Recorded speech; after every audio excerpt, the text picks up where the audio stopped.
নমস্কার, কেমন আছেন সবাই? আশা করছি সবাই খুব ভালো আছেন এবং সুস্থ আছেন। আজ আপনারা শুনবেন লেখক বিশ্বজিৎ সাহার একটি টান টান থ্রিলার উপন্যাস পেট্রার প্যাপিরাস গল্প অবলম্বনে প্রাচীন লিপির রহস্য। লেখক বিশ্বজিৎ সাহার জন্ম 1984 সালের 14 সেপ্টেম্বর। সফট স্কিল এবং অ্যাডাল্ট লার্নিং প্রিন্সিপাল নিয়ে অস্ট্রেলিয়ান ইউনিভার্সিটি থেকে পড়াশোনা করেছেন। বর্তমানে একটি বহুজাতিক সংস্থায় বিভাগীয় প্রধান হিসেবে কর্মরত। লেখকের এ যাবৎ প্রকাশিত বইয়ের সংখ্যা 16টি। তার মধ্যে মিশরের রহস্যময় রানীরা, সূর্যের রং কালো, ঈশ্বরের ষড়যন্ত্র, আন্ডারকভার ইত্যাদি উল্লেখযোগ্য। আজকের গল্পটি আমরা নিয়েছি শব্দ প্রকাশনী থেকে প্রকাশিত পেট্রার প্যাপিরাস এই বইটির থেকে। বইটি সংগ্রহ করবার লিঙ্ক দেওয়া থাকবে ডেসক্রিপশন বক্সে, অবশ্যই চেক আউট করতে ভুলবেন না। গল্পটির দৈর্ঘ্যের কারণে গল্পটি আমরা 2টি পর্বে আনছি। আজ শুনবেন প্রথম পর্ব, দ্বিতীয় পর্ব শুনবেন রবিবার ঠিক রাত 9টায়। আজকের গল্পটি সম্পূর্ণরূপে প্রাপ্তবয়স্ক এবং প্রাপ্ত মনস্কদের জন্য। গল্পটি ভালো লাগলে প্লিজ গল্পে একটা লাইক আর চ্যানেলটি অবশ্যই সাবস্ক্রাইব করবেন এবং কমেন্ট করে জানাবেন কেমন লাগলো। আজকের গল্প পাঠে এবং গল্পের সূত্রধার আমি শুনতো। তাহলে আর বেশি দেরি না করে শুরু করছি আজকের গল্প। লেখক বিশ্বজিৎ সাহার কলমে পেট্রার প্যাপিরাস উপন্যাস অবলম্বনে প্রাচীন লিপির রহস্য, প্রথম পর্ব।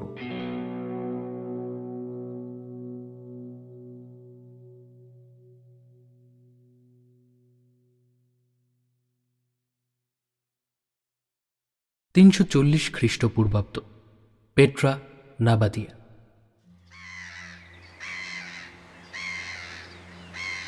এই সমুদ্র যে সত্যি মৃত তা আজ ওরা দুজন বেশ ভালো মতনই টের পেয়েছে। পার্শ্ববর্তী আরব দেশ থেকে প্রায় 10 দিনের ক্লান্তিকর নৌকা সফর করে ওরা এসে পৌঁছেছে নাবাতিয়ার উপকূলে। যদিও ওরা এখনো নিশ্চিত নয় যে এটাই ওদের গন্তব্য, সেই নাবাতিয়া। তবে ওদের অস্পষ্ট নকশাটা সেই দিকে ইঙ্গিত করছে। ওদের পরনের ধপধপে সাদা পোশাকগুলো লোহিত সাগরের চরম লবণাক্ত আবহাওয়ায় হলদেটে রং নিয়েছে। প্রচণ্ড গরমে শরীর আরও বেশি ক্লান্ত হয়ে পড়েছে। মাথায় পাগড়ির মতন করে বাঁধা লম্বা সাদা কাপড়টা খুলে ফেলে জলে ভিজিয়ে সারা শরীরে জড়িয়ে নিচ্ছে ওরা। কিছুক্ষণের মধ্যেই সেই কাপড় আবার শুকিয়ে যাচ্ছে। লোহিত সাগর পার হয়ে প্রায় 10 দিনের এই বিপজ্জনক সফর যে কোনো মানুষকে মৃত্যুর দিকে ঠেলে দিতে পারে। কারণ অনেকগুলো। লোহিত সাগরের আবহাওয়া, খাদ্যের অভাব, পানীয় জলের অভাব, অদ্ভুত সব মানুষখিক জীবজন্তু, যে কোনো একটা কারণ মানুষের পক্ষে যথেষ্ট। তা সত্ত্বেও ওরা জীবনে ঝুঁকি নিয়েছে। কারণটা সত্যিই গুরুত্বপূর্ণ। একটা আস্ত সভ্যতাকে বাঁচিয়ে রাখার তাগিদ ওদের জীবনের মায়া ত্যাগ করে এই বিপজ্জনক সফরে আসতে বাধ্য করেছে। একটা গোটা অঞ্চলের মানুষকে মৃত্যুর হাত থেকে বাঁচাতে এগিয়ে এসেছে ওরা। নিস্তরঙ্গ লোহিত সাগরের উপত্যকায় এসে দাঁড়িয়েছে ওদের মাঝারি মাপের নৌকাটা। স্রোত সেরকম নেই বলে নৌকা থামাতে বিশেষ অসুবিধে হয়নি ওদের। নৌকা থেকে নেমে দুজন মিলে সেটাকে টানতে টানতে পাড়ে নিয়ে এলো। এই নৌকাটাই ওদের মুক্তির একমাত্র পথ। এটা করেই ওদের আবার ফিরতে হবে নিজেদের দেশে। নৌকাটা জলে ভেসে গেলে খুব মুশকিল হবে, তাই ক্লান্ত শরীরেও এই মেহনত। এই জায়গাটাকে ওরা নাবাতিয়া নামেই জানে। দেশে থাকতে ওরা শুনেছে ওদের অঞ্চলের তুলনায় এই এক আধুনিক সভ্যতা। ওদের দেশের গুপ্তচররা সেরকম খবর নিয়েই দেশে ফিরেছে। তবে খুব নিশ্চিত করে তারাও কিছু জানাতে পারে। মৃত সমুদ্রের একেবারে পার থেকেই শুরু হয়েছে মরুভূমির বিস্তীর্ণ বালিরাশি। সেই বালির উপর দাঁড়িয়ে ওরা দূরে তাকালো।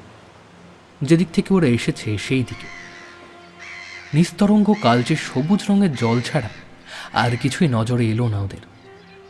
সেই জলের উপর দেখা যাচ্ছে এক অত্যাশ্চর্য দৃশ্য। দিগন্তে সেই নিস্তরঙ্গ জলের উপরে কমলা রঙের সূর্যটা দ্রুত ডুবে যাচ্ছে। বড় অদ্ভুত আর মোহময় লাগছে দেখতে। আর ওদের নৌকাটা এক জায়গায় দাঁড়িয়ে আস্তে আস্তে দুলছে সমুদ্রের জলের উপর। একেবারে সঠিক সময় এসে পৌঁছেছে ওরা। সন্ধে হতে আর বেশিক্ষণ বাকি নেই। একজন আরেকজনকে উদ্দেশ্য করে বলল, এই পর্যন্ত আমাদের পরিকল্পনা একেবারে ঠিকঠাক এগোচ্ছে। দাঁড়াও, এখনই এত কিছু ভেবো না, সবে তো শুরু। আমাদের আসল কাজ তো এখনো বাকি। এখান থেকে সমস্ত সঠিক তথ্য আমাদের নিয়ে যেতে হবে। আমরা এখানে যা যা দেখব তার একটা নকশা তৈরি করে নিতে হবে, আর মনে রাখতে হবে যাতে কেউ আমাদের উপস্থিতির টের না পায়। রাতের অন্ধকারেই সম্পূর্ণ ব্যাপারটা আমাদের পর্যবেক্ষণ করতে হবে। অন্যজন সামনের দিকে হাঁটতে হাঁটতে বলল, আজ রাতটাই কিন্তু আমাদের কাছে সময়। আজ আকাশে সম্পূর্ণ চাঁদ উঠবে, ঝকঝকে আলো থাকবে সারা রাত। কাল সকালের মধ্যেই এখান থেকে আবার নৌকো নিয়ে আমরা ফিরে যাব। যদি কেউ আমাদের মধ্যে ধরা পড়ে যায় তবে অন্যজন তার অপেক্ষা করবে না, সে সমস্ত তথ্য নিয়ে দেশে ফিরে যাবে। মনে রাখতে হবে গোটা আরব দেশ আমাদের জন্য অপেক্ষা করে থাকবে। সেখানকার মানুষের প্রাণ এখন আমাদের হাতে। সম্পূর্ণ একটা সভ্যতাকে বাঁচানোর দায়িত্ব এখন আমাদের উপর। দ্বিতীয়জন আর কথা বাড়াল না। খুব আস্তে আস্তে সে পিছু নিল প্রথম জনের।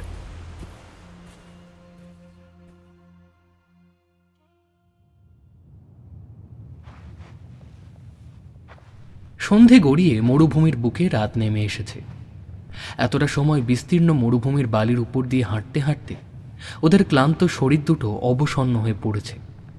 খিদের জ্বালায় রীতিমতন অসুস্থ লাগছে ওদের। অদ্ভুতভাবে মরুভূমির আবহাওয়া বদলে গেছে এই কিছুটা সময়ের মধ্যেই। বিকেলে ওরা যখন এখানে পৌঁছেছিল সেই সময়টাতে প্রচণ্ড গরম অনুভূত হচ্ছিল, তবে এখন সেখানে কিছুটা স্বস্তিদায়ক ঠান্ডা লাগছে। একটা হালকা শিরশিরানি অনুভব হচ্ছে সারা শরীরে। কিছুটা দূরত্বে দেখা যাচ্ছে বিরাট উঁচু উঁচু সব পাথরের টিলা, সম্ভবত বালি পাথরের তৈরি পরিখা। অবসন্ন পা দুটো যেন আর চলছিল না। বালির উপরে ওরা বসে পড়ল। একজন ঝোলা থেকে অনেকগুলো বড় বড় খেজুর বার করল, নিজে কয়েকটা রেখে অন্যজনের দিকে আরও কয়েকটা বাড়িয়ে দিল। অন্যজন হাত বাড়িয়ে সেগুলো নিতে নিতে বলল, তার মানে আমরা রাজধানীর প্রায় কাছাকাছি পৌঁছে গেছি। যতদূর জানি নাপতিয়ার রাজধানী শহর পেট্রা এক পাথরের নগরী। তার চারপাশ দিয়ে পাথরের উঁচু উঁচু টিলা রয়েছে। এক প্রাকৃতিক পরীক্ষা যা পেট্রা নগরকে শত্রুর হাত থেকে রক্ষা করে। খেজুরগুলো শেষ করে প্রথমজন মাথা নেড়ে বলল, হ্যাঁ, তুমি ঠিকই বলেছ। আমাদের গুপ্তচররা সেই রকমই বলেছিল। তাহলে এবার চলো নগরে প্রবেশ করা যাক। এতক্ষণে নিশ্চয়ই সেখানকার নাগরিকরা সবাই ঘুমিয়ে পড়েছে। উঠে পড়ল দুজনে। তারপর এগিয়ে গেল সেই পাথরের পরীক্ষার দিকে। রাত বেড়েছে। পেট্রা নগরী এখন ঘুমের আবেশে আচ্ছন্ন। ওরা পাথরের উঁচু পরীক্ষার ছোট্ট খাঁজ দিয়ে নগরের ভেতরে ঢুকে এলো। প্রথম দর্শনেই মনে হলো, কি আশ্চর্য, এ কেমন শহর! একটাও বাড়ি ঘর দেখা যাচ্ছে না যে। এখানকার মানুষ সব থাকে কোথায়? তাহলে কি আমরা ভুল জায়গায় এসে পৌঁছলাম? একের পর এক প্রশ্নগুলো ওদের মনে এলো। চাঁদের আলোয় একে অপরের বিভ্রান্ত মুখ দুটো ওরা পরিষ্কার দেখতে পাচ্ছে। পাথরের সরু খাঁজকাটা রাস্তা দিয়ে যতই এগোচ্ছে, দুপাশে শুধু বিশাল আকারের উঁচু উঁচু পাথরের টিলা ছাড়া আর কিছুই নজরে আসছে না। বিভ্রান্ত হয়ে একজন অন্যজনকে জিজ্ঞেস করল, আমরা ভুল জায়গায় এসে পড়লাম না তো? অন্যজন কিছু একটা বলতে যাচ্ছিল। ঠিক তখনই প্রথমজন কি যেন ভাবতে ভাবতে উপরের দিকে তাকালো, বোধহয় তারার অবস্থান দেখে দিক নির্ণয় করার জন্য। কিন্তু তার চোখ আটকে গেল অন্য জায়গায়। তারাদের অবস্থান আর তার দেখা হলো না। অবাক বিস্ময়ে বিশাল পাথরের টিলাগুলোর দিকেই সে চেয়ে রইল কিছুক্ষণ। তারপর অন্যজনকে উদ্দেশ্য করে সেই পাথরের টিলার দিকে আঙুল তুলে বলল, ওই দেখো। দ্বিতীয়জন চাঁদের আলোয় সেই দিকে তাকিয়ে খুঁটিয়ে দেখতে লাগল। দুজনেই দেখতে পেল বিশাল টিলাগুলির গায়ে পাথর কেটে বানানো হয়েছে ছোট ছোট ঘর। সে প্রথমজনকে বলল, তাহলে এই হলো পেট্রা নগরী? প্রথমজন মাথা নেড়ে সম্মতি জানালো। সরু রাস্তাগুলো ধরে যতই এগোচ্ছে ততই ওরা বুঝতে পারছে রাস্তাগুলো সব একটা বিশেষ প্যাটার্নে তৈরি। পাথরের টিলার গা দিয়ে ঘুরে ঘুরে সেগুলি উপরের দিকে উঠেছে। প্রতিটি ঘরের সামনে দিয়েও রাস্তা গেছে। ওরা আস্তে আস্তে সেই রাস্তা দিয়ে উপরে উঠতে লাগলো। একেবারে উপরে উঠে ওরা দেখতে পেয়েছে নিচে নগরের ঠিক মাঝখানে রয়েছে একটা বিশাল জলাশয়। জল উপচে পড়ছে তার থেকে। রাস্তা দিয়ে চলতে চলতে অনেক জায়গায় দেখতে পেয়েছে বিচিত্র সব খাঁজ কাটা অংশ। সেই খাঁজের তলা দিয়ে মোটা মোটা গোলাকার পাইপের মতন কি যেন চলে গেছে, একেবারে সরল রেখার মতন সোজাসুজিভাবে। ভালো করে খুঁটিয়ে দেখে ওরা বুঝতে পারল সেই মোটা পাথরের পাইপের মতন লম্বা ব্লকগুলি থেকে আবার সরু একই রকমের পাথরের ব্লক বেরিয়ে গিয়ে মিশেছে টিলার গায়ে অবস্থিত একটি ঘরে। অবাক বিস্ময়ে একে অপরের দিকে তাকালো ওরা। দুজোড়া চোখ চকচক করে উঠল। একজন অন্যজনকে উদ্দেশ্য করে বলল, এই তাহলে আমাদের গোটা আরব দেশকে বাঁচিয়ে রাখার উপায়। আমাদের হাতে কিন্তু বেশি সময় নেই। পেট্রা নগরী জেগে ওঠার আগেই আমাদের সম্পূর্ণ ব্যাপারটা বুঝে নিতে হবে। দেরি হয়ে গেলে এখান থেকে আর ফিরে যেতে পারবো না আমরা। এরপর সারাটা রাত পাগলের মতন সম্পূর্ণ পেট্রা নগরী ঘুরে বেড়ালো ওরা, এক টিলা থেকে অন্য টিলায়, কখনো দাঁড়িয়ে, কখনো বা বসে, আবার কখনো শুয়ে পড়ে কি সব যেন মাপঝোঁক করল। অবশেষে ভোরের আগে দুজনে গিয়ে বসলো একটা টিলার মাথায়।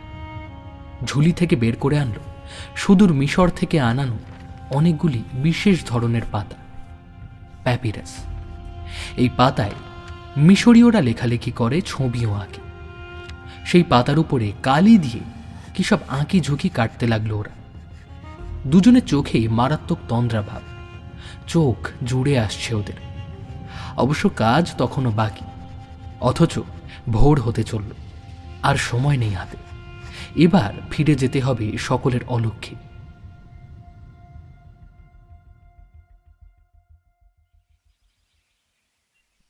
সকাল হয়েছে। আচমকা ওদের ঘুম ভাঙল চাবুকের আঘাতে। দুজনেরই হাত পা বাঁধা। সামনে দাঁড়িয়ে এক বিশালকায় যমদূত, তার হাতে সামুদ্রিক প্রাণীর লেজ দিয়ে বানানো লম্বা চাবুক। সেই যমদূত একের পর এক চাবুকের আঘাত করছে ওদের দুজনের শরীরে।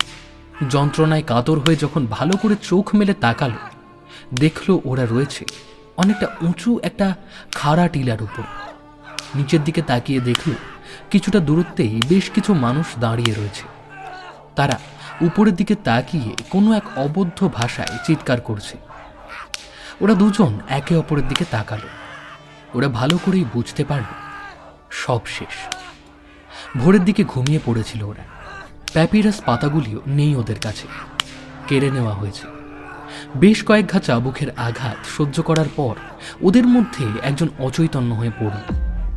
সূর্যের তেজও এখন মারাত্মক, যেন শরীর থেকে শেষ বিন্দু জলটাও শুষে নিচ্ছে। কিছুক্ষণের মধ্যেই জ্ঞান হারালো দ্বিতীয় জন।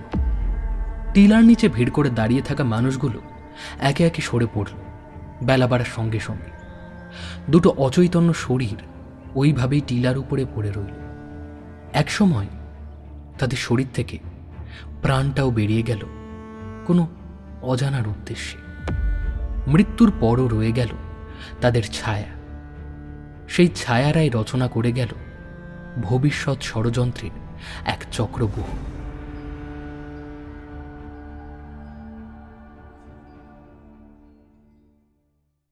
জুলাই 2017, উটি। ধীরগতির বিলাসবহুল টয় ট্রেনটি ছোট্ট শহর মেট্টুপালায়াম থেকে ঘণ্টা দেড়েক আগে ছেড়েছে। ইন্ডিয়ান রেলওয়েজের এই হেরিটেজ ট্রেনটি যাত্রাপথে প্রায় 50টি ব্রিজ অতিক্রম করে তামিলনাড়ু সীমানা বরাবর নীলগিরি পাহাড় চড়ে উপরে উঠবে, প্রায় 7200 ফুট। ট্রেনটির গন্তব্য বিখ্যাত হিল স্টেশন উটি। যাত্রাপথের মাঝখানে কন্নুরে গিয়ে বেশ অনেকটা সময় দাঁড়াবে ট্রেনটি।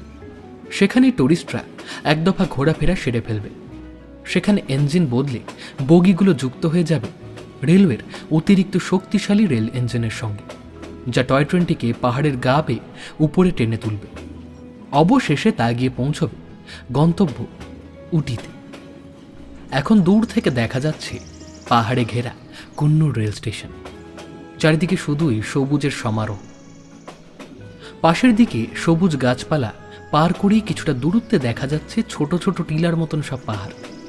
তাদের ধূসর শরীরগুলো সব কেমন যেন ভেজা ভেজা।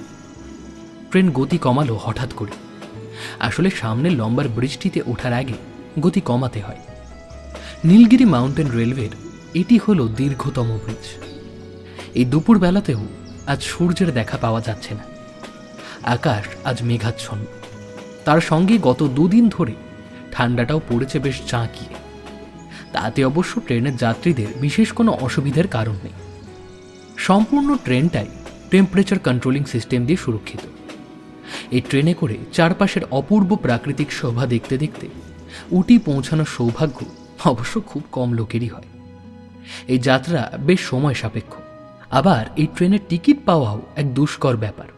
বহুদিন আগে থেকেই এই যাত্রার টিকিট বুক করতে হয়, তাও আবার হঠাৎ করেই ট্রেনের যাত্রা বাতিল হওয়া ঝুঁকি নিয়ে।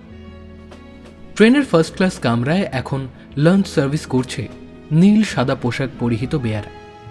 ফার্স্ট ক্লাস কামরার একটা কূপে বসে রয়েছে তিনজন অদ্ভুত ধরনের মানুষ। দেখেই বোঝা যায় তারা আলাদা আলাদা দেশের লোক। একজনের মুখের আদৌ দক্ষিণ ভারতীয়দের মতো। তার উচ্চতা মাঝারি, গায়ের রং কালো, তামিল অথবা শ্রীলঙ্কান হতে পারে। দ্বিতীয় জনের গায়ের রং বাদামি, উচ্চতা 6 ফুটের বেশিই হবে। সবচেয়ে বেশি করে চোখে পড়ে তার তীক্ষ্ণ নখটা। নখ দুটো দেখলে মনে হয় মানুষটা অসম্ভব ধূর্ত। তৃতীয় লোকটি সাদা চামড়ার, নীল রঙের চোখের মণি, মাথার চুল বাদামি রঙের, তবে মুখ দেখলে শান্ত স্বভাবের মনে হয়। তারা নিজেদের মধ্যে ইংরেজিতে কথা বলছে। তীক্ষ্ণ নাকওয়ালা ধূর্ত লোকটি জানতে চাইল, সম্পূর্ণ প্রজেক্টটা অ্যাসেম্বল করতে আমাদের আর কি কি প্রয়োজন সেটা আগে জানতে হবে আমাকে। আসলে আমাদের সরকারের কাছে আর খুব বেশি দিন সময় নেই। আগামী বছরের মার্চ এপ্রিল মাস নাগাদ আমাদের এই প্রজেক্টটা লঞ্চ করতেই হবে। টেকনোলজির যা যা সরঞ্জাম দরকার তা আপনাদের ইতিমধ্যেই পাঠিয়ে দেওয়া হয়েছে। এবার শুধু সেগুলোকে অ্যাসেম্বল করতে হবে। তারপর সবশেষে ব্লুপ্রিন্ট অনুযায়ী সম্পূর্ণ প্রজেক্টটাকে পরীক্ষা করতে হবে। দেখে নিতে হবে যে সব কিছু ঠিকঠাক কাজ করছে কিনা। এই ক্ষেত্রে ট্রায়াল অ্যান্ড এরর পদ্ধতির কথা আমরা কিন্তু এর আগে ইতিমধ্যেই আলোচনা করেছি। ধূর্ত লোকটি একটা স্বস্তির নিঃশ্বাস ফেলল। তারপর হঠাৎ করে কি যেন ভেবে বলে উঠল, সে নয় বুঝলাম, কিন্তু অ্যাসেম্বল করার জন্য তো সবকটা ব্লুপ্রিন্ট আমাদের হাতে আসা দরকার। এক মুহূর্ত অপেক্ষা করে এবার সে সাদা চামড়ার লোকটির দিকে তাকিয়ে বলল, ব্লুপ্রিন্টের প্রথম কপিটা তো আপনার কাছেই রয়েছে। সাদা চামড়ার লোকটির মুখভঙ্গি একটু বেশি রকম কঠিন। সে বলল, তোমার দেশের সরকার ওই ব্লুপ্রিন্টের কপির জন্য $2 মিলিয়ন দাম ধার্য করেছে। আগে সেটা আমার ব্যাংক অ্যাকাউন্টে ট্রান্সফার হবে, তারপর তোমরা সেটা পেয়ে যাবে। ধূর্ত লোকটা নিজের ব্যাগ থেকে ল্যাপটপটা বের করে বলল, হ্যাঁ, $2 মিলিয়ন ট্রান্সফার করার দায়িত্ব আমার উপরেই রয়েছে। তবে যতদূর জানি ব্লুপ্রিন্টের কপি একটা মাইক্রোচিপের মধ্যে লুকোনো রয়েছে। আমি আগে সেটা দেখতে চাই। সাদা চামড়ার লোকটা নিজের ব্যাগ থেকে একটা মেটাল কেস বের করে আনল।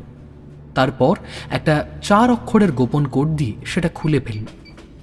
কালো লোকটা ঝুঁকে পড়ে দেখতে চেষ্টা করল ওর ভেতর কি আছে। ঠিক সেই মুহূর্তে ওদের ফার্স্ট ক্লাস কূপের দরজায় একটা শব্দ শুনতে পেল ওরা। কেউ একটা ভিতরে আসতে চাইছে। কালো লোকটা বেশ ভয় পেয়ে গেল। বলল, শ্রীলঙ্কার সরকার জানতে পারলে আমাকে কুকুরের মতো গুলি করে মারবে। ধূর্ত লোকটা নিজের ব্যাগ থেকে একটা পিস্তল বের করে তার মুখে একটা সাইলেন্সার লাগিয়ে নিল। সাদা চামড়ার লোকটাকে বলল, তুমি গিয়ে দরজাটা খোলো। ধূর্ত লোকটা লুকিয়ে পড়ল দরজার পিছনের দিকটায়। সাদা চামড়ার লোকটা খুব সাবধানে দরজাটা খুলল। তারপর বাম হাতটা কূপের ভিতর দিকে ঢুকিয়ে বুড়ো আঙুলটা তুলে ধরল। কূপের ভিতরে থাকা বাকি দুজন বুঝতে পারল কোনো সমস্যা নেই। সাদা চামড়ার লোকটা দরজাটা খুলে ধরল। ভিতরে ঢুকে এলো নীল সাদা পোশাক পরিহিত একজন বেয়ারা। সে ইংরেজিতে বলল, আপনাদের লাঞ্চ নিয়ে এসেছি। তার আচরণে অসম্ভব রকমের উগ্রতা ধরা পড়ল। তার ইংরেজি উচ্চারণেও খুব বেশি করে ধরা পড়ল তামিল অ্যাকসেন্ট। বেয়ারাটা কূপের ভিতরে এসে 3টি আলাদা আলাদা ট্রে সাজিয়ে রাখল কূপের দেওয়ালে লাগানো খাবার জায়গার উপরে। তারপর বলল, আমি এখনই আপনাদের জন্য ওয়াইন নিয়ে আসছি, দরজাটা খোলাই রাখবেন। এই বলে সে বেরিয়ে গেল। বেরিয়ে যাওয়ার সময় ধূর্ত লোকটা নজর পড়ল তার পায়ের দিকে। তার ডান পায়ের জুতোটা একটু অস্বাভাবিক রকমের। দেখে মনে হলো ভিতরের দিকে যেন একটা ছোট্ট চামড়ার পকেট রয়েছে, আর সেখানে কিছু একটা গোঁজা রয়েছে। ধূর্ত লোকটার মনে পড়ল শ্রীলঙ্কার উগ্রপন্থী সংগঠন এলটিটির ক্যাডেটরা ঠিক এইভাবেই অস্ত্র লুকিয়ে রাখত নিজেদের জুতোর মধ্যে। সে অবশ্য বাকি দুজনকে কিছু বলল না। বেয়ারাটা চলে যাওয়ার সঙ্গে সঙ্গে সাদা চামড়ার লোকটা মেটাল কেস খুলে দেখালো বাকি দুজনকে। কালো লোকটা জানালো, আমি যতদূর জানি এই মাইক্রোচিপটা একটা আমেরিকান কোম্পানি বানায়। পৃথিবীর বিভিন্ন দেশের যাবতীয় সিক্রেট টেকনোলজি এই মাইক্রোচিপেই এনকোড করে রাখা হয়। অর্থাৎ এই মাইক্রোচিপেই রয়েছে আপনাদের প্রজেক্টকে অ্যাক্টিভ করার ব্লুপ্রিন্ট। সাদা চামড়ার লোকটা মেটাল কেসটা নিজের কাছে রেখে বলল, এবার আমার $2 মিলিয়ন ট্রান্সফার করো। তীক্ষ্ণ নাকওয়ালা ধূর্ত লোকটা নিজের ল্যাপটপ খুলে সুইজারল্যান্ডের একটা ব্যাংক অ্যাকাউন্টে টাকা ট্রান্সফার করা শুরু করল। ঠিক তখনই খোলা দরজা দিয়ে হঠাৎ ভিতরে ঢুকে এলো সেই বেয়ারাটা। তার হাতেই একটা ট্রে, তাতে একটা হোয়াইট ওয়াইনের বোতল আর 3টে গ্লাস। সে হাতের ট্রেটা খাবার জায়গায় নামিয়ে রেখে ধূর্ত লোকটা ল্যাপটপের দিকে তাকালো।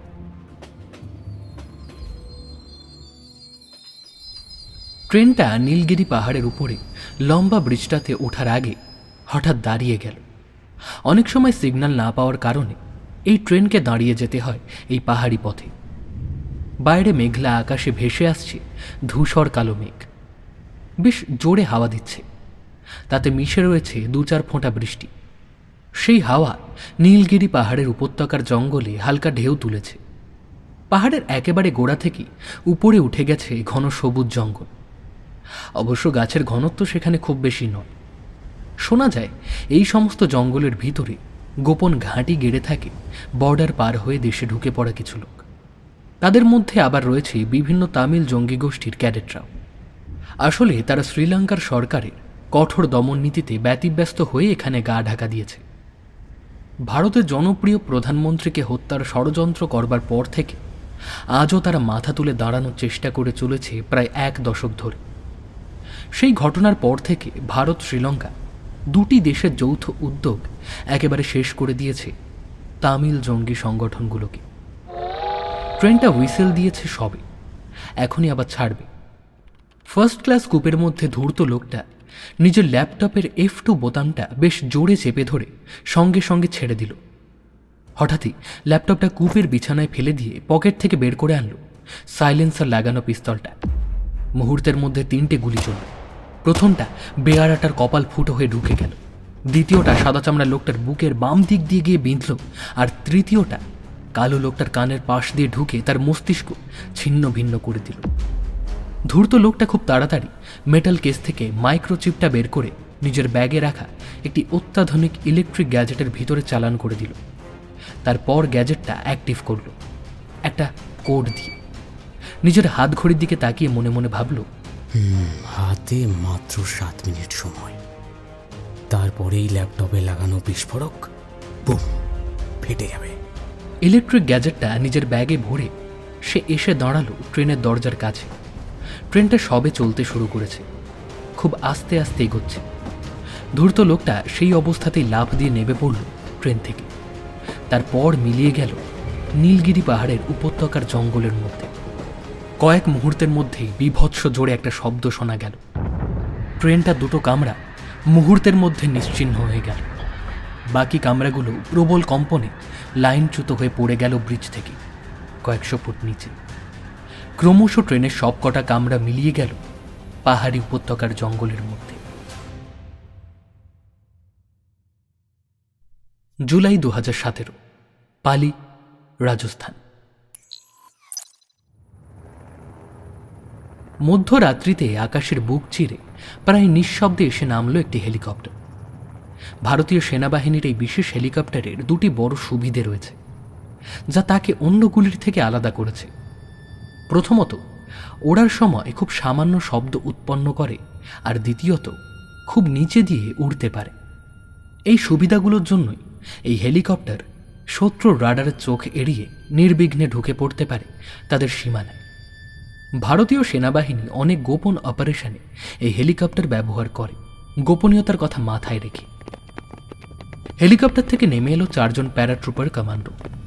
ভারতীয় সেনাবাহিনীর বিশেষ প্রশিক্ষণপ্রাপ্ত এই কমান্ডোদের ইংরেজিতে এলিট নামে ডাকা হয়। তাদের মরুভূমির মাঝখানে নামিয়ে দিয়ে হেলিকপ্টারটি নিঃশব্দে ফিরে গেল তাদের বেস ক্যাম্পের দিকে। চারিদিকে শুধুই ধু ধু মরুভূমি, বিস্তীর্ণ বালুরাশি, জনমানবের চিহ্নমাত্র নেই কোথাও। রাতের অন্ধকারও বেশ গাঢ় আজ, কিছুটা দূরত্বেও ভালো মতন দেখা যাচ্ছে না। 4 জনের কমান্ডো দলটি একটি বিশেষ গোপন মিশনে লুনি নদীর পার্শ্ববর্তী এই বিস্তীর্ণ মরুভূমির মধ্যে এসে নেমেছে। 40 মিনিটের মিশনের প্রস্তুতি চলেছে অনেক দিন ধরে। অবশ্য শত্রু শিবিরে গোপনে পৌঁছে গিয়ে সফল মিশন শেষ করে সারা বিশ্বে এই প্যারাট্রুপার্স কমান্ডোদের জুড়ি মেলা ভার। তবে এখানে শত্রু বলতে সেরকম কেউ নেই। নিজেদের দেশেরই এক অতি গোপন প্রজেক্টের পর্যবেক্ষণের জন্য তাদের এই জরুরি আগমন। অত্যাধুনিক অস্ত্রশস্ত্রে সুসজ্জিত কমান্ডোদের দলটি গোল হয়ে দাঁড়িয়ে আছে মরুভূমির মাঝখানে। তাদের একজনের হাতে একটি লোকেশন ট্র্যাকার ডিভাইস। তাতে আগে থেকেই তাদের গন্তব্যের লোকেশন ফিট করা রয়েছে। কয়েক মুহূর্ত গোল হয়ে দাঁড়িয়ে তারা বুঝে নিল এবার তাদের কোন দিকে যেতে হবে। প্রযুক্তির সাহায্য ছাড়া এই ধুধু মরুভূমিতে দিক নির্ণয় করা কোনো মতেই সম্ভব নয়। হাতের ইশারায় গন্তব্যের দিকে নির্দেশ করল কমান্ডো দলটির নেতা। খুব সাবধানে দলটি এগিয়ে চলল সেই দিকে। ওদের কালো রঙের ইউনিফর্ম রাতের অন্ধকারে প্রায় মিশে গেছে। দলনেতা প্রত্যেক কমান্ডোকে উদ্দেশ্য করে হিন্দিতে বলল, तुम लोग मुंह पे मास्क पहन लो।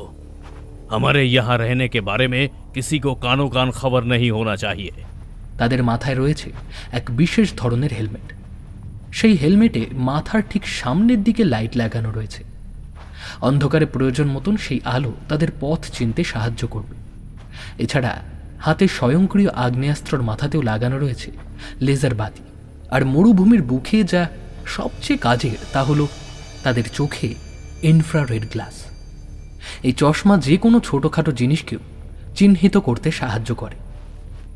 কমান্ডোদের দলটি সকলে চলতে চলতে মুখে মাস্ক পরে নিল। মিনিট 10 মরুভূমির বালির উপর দিয়ে চলার পরই ওরা কিছুটা দূরত্বে একটা অদ্ভুত আকারের বাড়ি দেখতে পেল। দূর থেকে একটা বিশাল আকারের গোডাউনের মতন দেখতে হলেও আসলে সেটা বেশ কিছু জায়গা জুড়ে থাকা কয়েকটি উঁচু ইমারতের সমন্বয়। মরুভূমির বালির উপরে শুয়ে পড়ে চোখে বায়নাকুলার লাগালো কমান্ডোদের দলনেতা। যদিও আগে থেকেই তারা জানত জায়গাটা এরকম অরক্ষিতই থাকে, তবুও ভিতরে যাওয়ার আগে শেষ মুহূর্তে আরও একবার নিশ্চিন্ত হয়ে নিতে চাইল কমান্ডোরা। পরিকল্পনা অনুযায়ী 2 জন কমান্ডো বাড়িটার ভেতরে যাবে, বাকিরা ব্যাকআপ হিসেবে বাইরে অপেক্ষা করবে কোনো অপরিকল্পিত দুর্ঘটনার জন্য। ঠিক 15 মিনিট সময় বরাদ্দ 2 জন কমান্ডোর জন্য। এই সময়ের মধ্যে তাদের কাজ মিটিয়ে ফিরে আসতে হবে। কমান্ডোদের নেতা হাতের ইশারায় জানালো রাস্তা পরিষ্কার। 2 জন কমান্ডো উঠে দাঁড়ালো। খুব সাবধানে ধীর পায়ে এগিয়ে গেল বাড়িটার দিকে। খুব কাছেই দেখা যাচ্ছে পার্শ্ববর্তী লুনি নদীর থেকে একটা ক্যানেল বেরিয়ে এসে ঢুকেছে বাড়িটার মধ্যে। পরিকল্পনা অনুযায়ী ওরা বাড়িটার পিছন দিক থেকে এসে পৌঁছবে সদর দরজার কাছে। বাড়িটার কাছাকাছি এসে দেখতে পেল ওদের আন্দাজের তুলনায় বাড়িটার আকৃতি একটু বেশি বড়। দূর থেকে সেখানে একটি ইমারত মনে হলো, কাছ থেকে দেখা যাচ্ছে একাধিক উঁচু উঁচু ঘর রয়েছে সীমানার মধ্যে। আর ঠিক তাদের মাঝখানে রয়েছে বিশাল আকারের বেশ উঁচু একটা বাড়ি। তার উচ্চতা অন্তত 300-400 ফুট তো হবে। বাড়িটা অনেকটা গোলাকৃতি এবং একটা গম্বুজের মতো। পিছন দিক থেকে ঘুরে এসে ওরা দেখতে পেল সদর দরজায় 2 জন বন্দুকধারী গার্ড দাঁড়িয়ে রয়েছে। মিশনের পরিকল্পনা অনুযায়ী কোনো প্রাণহানি করা চলবে না। কমান্ডো 2 জন খুব সাবধানে দুদিক থেকে এসে গার্ড দুটোর ঘাড়ের কাছে ইলেকট্রিক চার্জার গ্যাজেটটা ঠেকাল। প্রায় সঙ্গে সঙ্গে জ্ঞান হারিয়ে তারা পড়ে গেল মরুভূমির বালির উপরে। তাদের পাশ দিয়ে একজন কমান্ডো সদর দরজা পেরিয়ে বাড়িটার ভেতরে ঢুকল। হাতের ইশারা করে সে অন্যজনকেও ভিতরে ঢুকে আসতে বলল। নির্দেশ মতন ওদের ঢুকতে হবে এই বিশাল উঁচু বাড়িটার ভেতরে। যতই ওরা বাড়িটার ভেতরে ঢুকছে ততই অবাক হয়ে যাচ্ছে। সম্পূর্ণ বাড়িটার ভিতরে একটাই মাত্র গোলাকৃতির বিশাল আকারের ঘর, যার ব্যাসার্ধই হবে অন্তত 200 ফুট। বিভিন্ন আকারের প্রচুর ছোট বড় কৃত্রিম পাহাড়ের মতো টিলা স্ট্রাকচার ছড়িয়ে ছিটিয়ে রয়েছে ঘরটির মধ্যে। তাদের প্রত্যেকটির গা বেয়ে কৃত্রিমভাবে খাঁজ কেটে তৈরি করা হয়েছে পাহাড়ি ঝর্ণা। সেগুলো দিয়ে জলপ্রবাহের চিহ্ন আবছা আলোতেও পরিষ্কার বোঝা যাচ্ছে। ঘরটার একদিকে 2টি গোলাকার চিমনির মতন সিমেন্টের বাঁধানো জায়গা রয়েছে। শয়ে শয়ে তার ঝুলছে সেই 2টি চিমনির আশেপাশে। উল্টো দিকে একাধিক অত্যাধুনিক কম্পিউটার চোখে পড়ল ওদের। ঘরটির ভিতরে একটাও লোক নেই। বাইরে থেকে ভালো করে দেখে নিয়ে ওরা ঢুকে পড়ল সেই ঘরের মধ্যে। তারপর তন্ন তন্ন করে কি যেন খুঁজতে লাগল। বাড়িটা থেকে কিছুটা দূরত্বে মরুভূমির মাঝখানে তখনও বাকি 2 জন কমান্ডো অপেক্ষা করছে তাদের সঙ্গীদের জন্য। কমান্ডোদের নেতা হাতের রেডিয়াম লাগানো ঘড়িতে সময় দেখল। তার ঘড়িতে 20 মিনিটের টাইমার লাগানো। তাতে দেখা গেল 15 মিনিট ইতিমধ্যেই অতিক্রান্ত। এবার চোখে বাইনাকুলার লাগালো কমান্ডোদের নেতা। দুশ্চিন্তার সঙ্গে স্বগতোক্তির মতন করেই বলল, वो 2 लोगों का कोई भी आता पता नहीं है। তারপর চোখের সামনে থেকে বাইনাকুলার সরিয়ে অন্যজনের উদ্দেশ্যে জানালো, हम लोग और 5 मिनट यहाँ पर रुकेंगे। इस बीच अगर वो नहीं आ पाए तो हम लौट जाएंगे। অন্যজনও সম্মতি জানালো। আসলে এটাই প্রোটোকল। এখানে মানবিক অনুভূতির কোনো জায়গা নেই। মিশনের গোপনীয়তাই একমাত্র বিচার্য বিষয়। ঘরের মধ্যে 2 জন কমান্ডো এখনো খুঁজে চলেছে কিছু একটা। একজন বলে উঠল, আর সময় নেই, এবার আমাদের ফিরতে হবে। ওই জিনিসটা না নিয়ে আমি কিছুতেই ফিরব না। তাতে তাতে আমার প্রাণ যায় তো যাবে। সে নিজের মুখের মাস্কটা খুলে ফেলল। সারা মুখে একমাত্র চোখে পড়ার মতন বৈশিষ্ট্য হল তার লম্বা টিকালো নাকটা। আবার খোঁজ শুরু করল ওরা। একটা চিমনির ঠিক পাশে একজন কমান্ডো দেখতে পেল একটা ছোট্ট ইলেকট্রনিক প্যানেল। লাল নীল সবুজ ছোট্ট ছোট্ট ইন্ডিকেটর জ্বলছে তাতে। প্যানেলটা থেকে বেশ কয়েকটা তার বেরিয়ে গিয়ে যুক্ত হয়েছে চিমনির সঙ্গে। প্যানেলটার উপর একটা মোটা কাঁচের প্রোটেক্টর লাগানো। কমান্ডোটি অন্যজনকে ডেকে দেখালো সেটা। তারপর নিজের ইউনিফর্মের ভেতর থেকে একটা ইলেকট্রিক কাটার বের করে খুব সাবধানে মোটা কাচের প্রোটেক্টরটা কেটে ফেলল। দ্বিতীয় জন প্যানেলের একটা তার ধরে হালকা টান মারল। সে বুঝতে পারল তারটা নিচের দিকে কিছুর সঙ্গে জোড়া রয়েছে। একটু ভালো করে খেয়াল করে সে দেখল তারটার একটা মুখ একটা ছোট্ট ল্যাপটপের সঙ্গে যুক্ত রয়েছে। একে অন্যের দিকে তাকালো 2 জন কমান্ডো। তারপর নিজেদের ডান হাতের বুড়ো আঙুল তুলে ধরল একে অপরকে উদ্দেশ্য করে। ইউনিফর্মের পকেট থেকে ছোট্ট ছোট্ট স্ক্রুড্রাইভার বের করে টিকলো নাকের লোকটা ল্যাপটপটাকে খুলে ফেলল। তারপর সেটার ক্যাবিনেট থেকে একটা মাইক্রোচিপ বের করে আনলো। অন্যজনকে দেখিয়ে বলল, মিশন অ্যাকমপ্লিশড। খুব তাড়াহুড়ো করে ল্যাপটপটা আবার জুড়ে ফেলল সে। মাইক্রোচিপটা একটা মেটাল অ্যালয় কেসের মধ্যে রেখে কেসটা বন্ধ করে দিল। মেটাল অ্যালয় কেসটা বন্ধ করার আগে একটা বিশেষ প্রোটেকশন কোড দিয়ে দিল সে। তারপর মুখ তুলে তাকালো অন্যজনের দিকে। অন্য কমান্ডোটি কয়েক মুহূর্ত তার দিকে শুধুই চেয়ে থাকলো অবাক হয়ে। কিছুই বুঝে উঠতে পারল না। টিকালো নাকের কমান্ডোটি তখন তার দিকে পয়েন্ট ব্ল্যাঙ্ক রেঞ্জ থেকে পিস্তল তাক করে রয়েছে। কিছু বলার আগেই সাইলেন্সার লাগানো পিস্তল থেকে একটা গুলি চলল। গুলিটা সামনে দাঁড়িয়ে থাকা কমান্ডোটির কপাল দিয়ে ঢুকে মাথা ভেদ করে বেরিয়ে গেল। মাথার খুলি ফেটে রক্ত আর ঘিলু ছিটকে পড়ল। তার নিথর শরীরটা পড়ে রইল বিশাল ঘরটার মেঝেতে। টিকালো নাকের কমান্ডোটি মেটাল অ্যালয় কেসটি তুলে নিয়ে রাখল নিজের কাছে। তারপর টাইমার লাগানো ঘড়িতে দেখল 30 মিনিট হতে চলেছে। নিজের মনেই সে বলে উঠল, প্রোটোকল অনুযায়ী বাকি কমান্ডোরা নিশ্চয়ই 10 মিনিট আগে তাদের ফেলে ফিরে গিয়েছে। সে খুব সাবধানে বেরিয়ে এলো বাড়িটা থেকে। বেরোনোর সময় কয়েকজনের কথাবার্তা শুনতে পেল সে। তারা কোনো এক অবদ্ধ ভাষায় কথা বলছিল। কমান্ডোটির মনে হলো লোকগুলো তামিল ভাষায় কথা বলছে। তার হাতে একেবারেই সময় নেই লোকগুলোর কথা শোনার। সে বাড়িটার থেকে বেরিয়ে চলে এলো পিছনের দিকে। তারপর আস্তে আস্তে মিলিয়ে গেল বিস্তীর্ণ মরুভূমির মধ্যে। কিছুটা দূরত্বে দাঁড়িয়ে থাকা দুজন কমান্ডো ইতিমধ্যেই ফিরে এসেছে মরুভূমির সেই জায়গায় যেখানে তাদের জন্য অপেক্ষা করছে হেলিকপ্টার। হেলিকপ্টারে উঠে বসে কমান্ডোদের নেতা স্যাটেলাইট ফোন কানে চেপে ধরল। বেস ক্যাম্পকে উদ্দেশ্য করে সে জানালো, mission failed, alpha and delta আর কম্প্রোমাইজড। ওপাশ থেকে কেউ একজন বলল, ওভার অ্যান্ড আউট।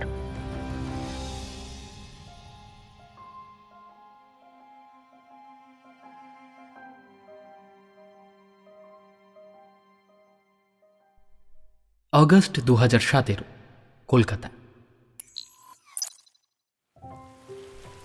সকাল থেকেই মুষলধারায় বৃষ্টি শুরু হয়েছে আজ।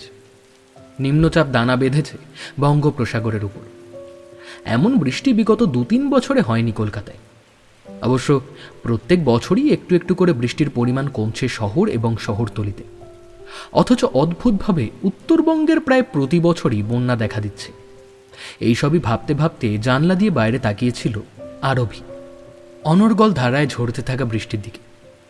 যদিও বৃষ্টি সে দেখছিল না, কয়েক মুহূর্ত পর নিজেই উপলব্ধি করল আজ এমন একটা রোম্যান্টিক আবহাওয়ায় কি সব নিরস বিষয় নিয়ে ভাবছে সে। তার মনে হলো এই সবই সৃজিতের জন্য। বড্ড বেশি প্র্যাকটিক্যাল আর কাজ পাগল ছেলেটা। তাদের বছরখানেকের বন্ধুত্ব খাম প্রেমের সম্পর্কটা আরভির মনে একটা গভীর প্রভাব ফেলেছে। বেশ কিছুদিন ধরেই সে সৃজিতের মতন করে ভাবতে শুরু করেছে। পৃথিবীটাকেও তার চোখ দিয়ে দেখতে শুরু করেছে। এই ভাবনা এবং অন্য চোখে সবকিছুকে দেখার প্রবণতাই আরভিকে ইদানিং খুব বাস্তববাদী করে তুলেছে। অথচ খুব ছোটবেলা থেকেই আরভি মারাত্মক রকম রোম্যান্টিক একজন মানুষ, ঠিক তার বাবা প্রফেসর অদৃশ সেনের মতো। গত পরশুদিন ছুটি কাটাতে ওদের চন্দননগরের পৈতৃক বাড়িতে এসেছে আরভি আর প্রফেসর অদৃশ সেন। প্রফেসর সেনের রিটায়ারমেন্ট আর বেশি দিন বাকি নেই, অথচ প্রচুর ছুটি তার জমা রয়েছে। আরভিও তার প্রত্যেক দিনের দৌড়ঝাঁপের জীবন থেকে একটা ব্রেক চাইছিল। ওর সাংবাদিকতার পেশায় ছুটি ছাটার বড়ই অভাব। খুব কষ্টে 7 দিন ছুটি পাওয়া গেছে। বিগত প্রায় 1 বছর ধরে ছুটি না নেবার জন্য আরভির কাছে আরও একটা বিশেষ কারণ রয়েছে। যদিও সৃজিত আর সে একই পেশায় এবং একই সংস্থার সঙ্গে যুক্ত থাকার কারণে কলকাতায় থাকলে কাজের ফাঁকেই তাদের প্রেমটাও জল বাতাস পায়। ওই সময়টুকু বাদ দিলে আলাদা করে প্রেম করার মতন বিশেষ সময় ওদের কারুর কাছেই নেই। তবে বাবার বরাবরের অভিযোগ যে বড় হয়ে আরভি আর তাকে সময় দেয় না, সেই অভিযোগকে নাশাত করতে একেবারে চন্দননগর অভিযান। মা তার মামার বাড়ি যাওয়ায় বাবা মেয়ে মিলে এই সময়টাকেই বেছে নিয়েছে একসঙ্গে সময় কাটাবার জন্য। ছোটবেলা থেকেই আরবির বাবার সঙ্গে ওয়েভলেন্থটা ভালোই ম্যাচ করে। প্রফেসর সেন একরকম তার লিভিং আইডল। হঠাৎ করেই বৃষ্টিটা যেন আরও কিছুটা গতি পেল। বড় বড় ফোঁটাগুলো পুরনো বাড়িটার ছাদের কার্নিশ বেয়ে নিচে জমে থাকা জলের উপর টুপটাপ শব্দে পড়ছে। সেই শব্দ আবার কোথায় যেন হারিয়ে যাচ্ছে মুষলধারার বৃষ্টি পড়ার শব্দের মধ্যে। আকাশ কালো হয়ে মুখ ভার করে রয়েছে। হাওয়া চলছে বেশ জোরে। আরভিদের এই পৈতৃক বাড়িটা বহু পুরনো, শরিকি বাড়ি। বাবা কাকাদের মধ্যে আরভির বাবাই সবচেয়ে বড় এবং বাকিদের মধ্যে সম্মানীয়। বছরে হয়তো 1-2 বার তিনি আসেন এখানে। তার এই বাড়ির উপরে কোনো দাবি দাবাও নেই। আসেন অনেকটা অতিথির মতো। সবাই তাকে খুব যত্ন আত্তি করে এখানে। দোতলা বাড়ির চিলেকোঠার ছোট্ট ঘরটাই আরভির বরাবরের পছন্দ। এমনি সময় এই ঘরে কেউ থাকে না, সে এখানে আসলেই ঘরটা খোলা হয়। প্রফেসর সেন বরাবরই থাকেন নিচে কোণার দিকে একটি ঘরে। প্রচণ্ড বৃষ্টির মধ্যেও ঘরের জানলাটা খুলে রেখেছে আরভি।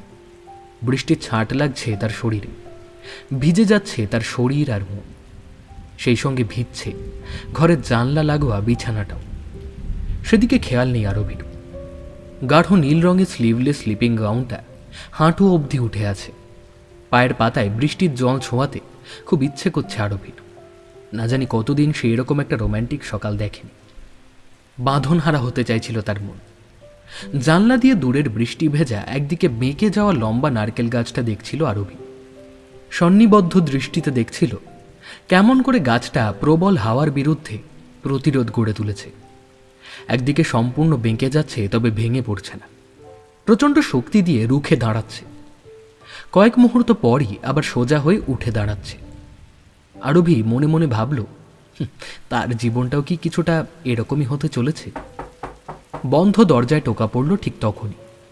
বাইরে দাঁড়িয়ে প্রফেসর অদৃশ্যেন স্বভাবসিদ্ধ হালকা মেজাজে বাইরে দাঁড়িয়েই মেয়েকে উদ্দেশ্য করে বললেন, ম্যাডাম কি আজ বিছানা ছাড়বেন না? আপনার বেডটি নিয়ে সার্ভেন্ট হাজির যে। দরজা খুলে ভিতরে এসেই অদৃশ্য বললেন,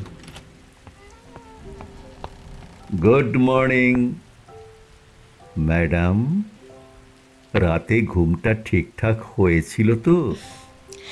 মর্নিং পাপা, এবার তো আমাকে প্যাম্পার করাটা ছাড়ো। আমি তো আর তোমার সেই ছোট্ট আরবি নেই। সে আর বলতে, আমার মেয়েটা বৃষ্টি দেখে রোমান্টিক হতে শিখে গেছে। নাও সি বিকাম এ ওম্যান। ট্রেতে দুটো চায়ের কাপের সঙ্গে আজকের খবরের কাগজটাও রাখা ছিল। সেটা বিছানাতে একপাশে সরিয়ে রেখে মেয়ের হাতে চায়ের কাপটা তুলে দিয়ে নিজেরটাও তুলে নিলেন প্রফেসর সেন। তারপর বললেন, বেটা জানালাটা বন্ধ করে দি, বৃষ্টির জল আসছে তো। থাক না বাবা, কি দারুণ আজকের সকালটা। কতদিন পর এরকম একটা সকাল দেখছি। তোমার মনে আছে সেই ডুয়ার্সের জঙ্গলের হঠাৎ বৃষ্টি? তখন আমি অনেক ছোট, তবে আমার কিন্তু আজও স্পষ্ট মনে আছে। সেদিন কিন্তু তুমিও ভিজেছিলে আমার সঙ্গে, আর মাও।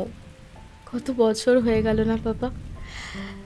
আমি বোধহয় অনেকটা দূরে সরে গেছি, তাই না পাপা? সেটাই তো নিয়ম রে।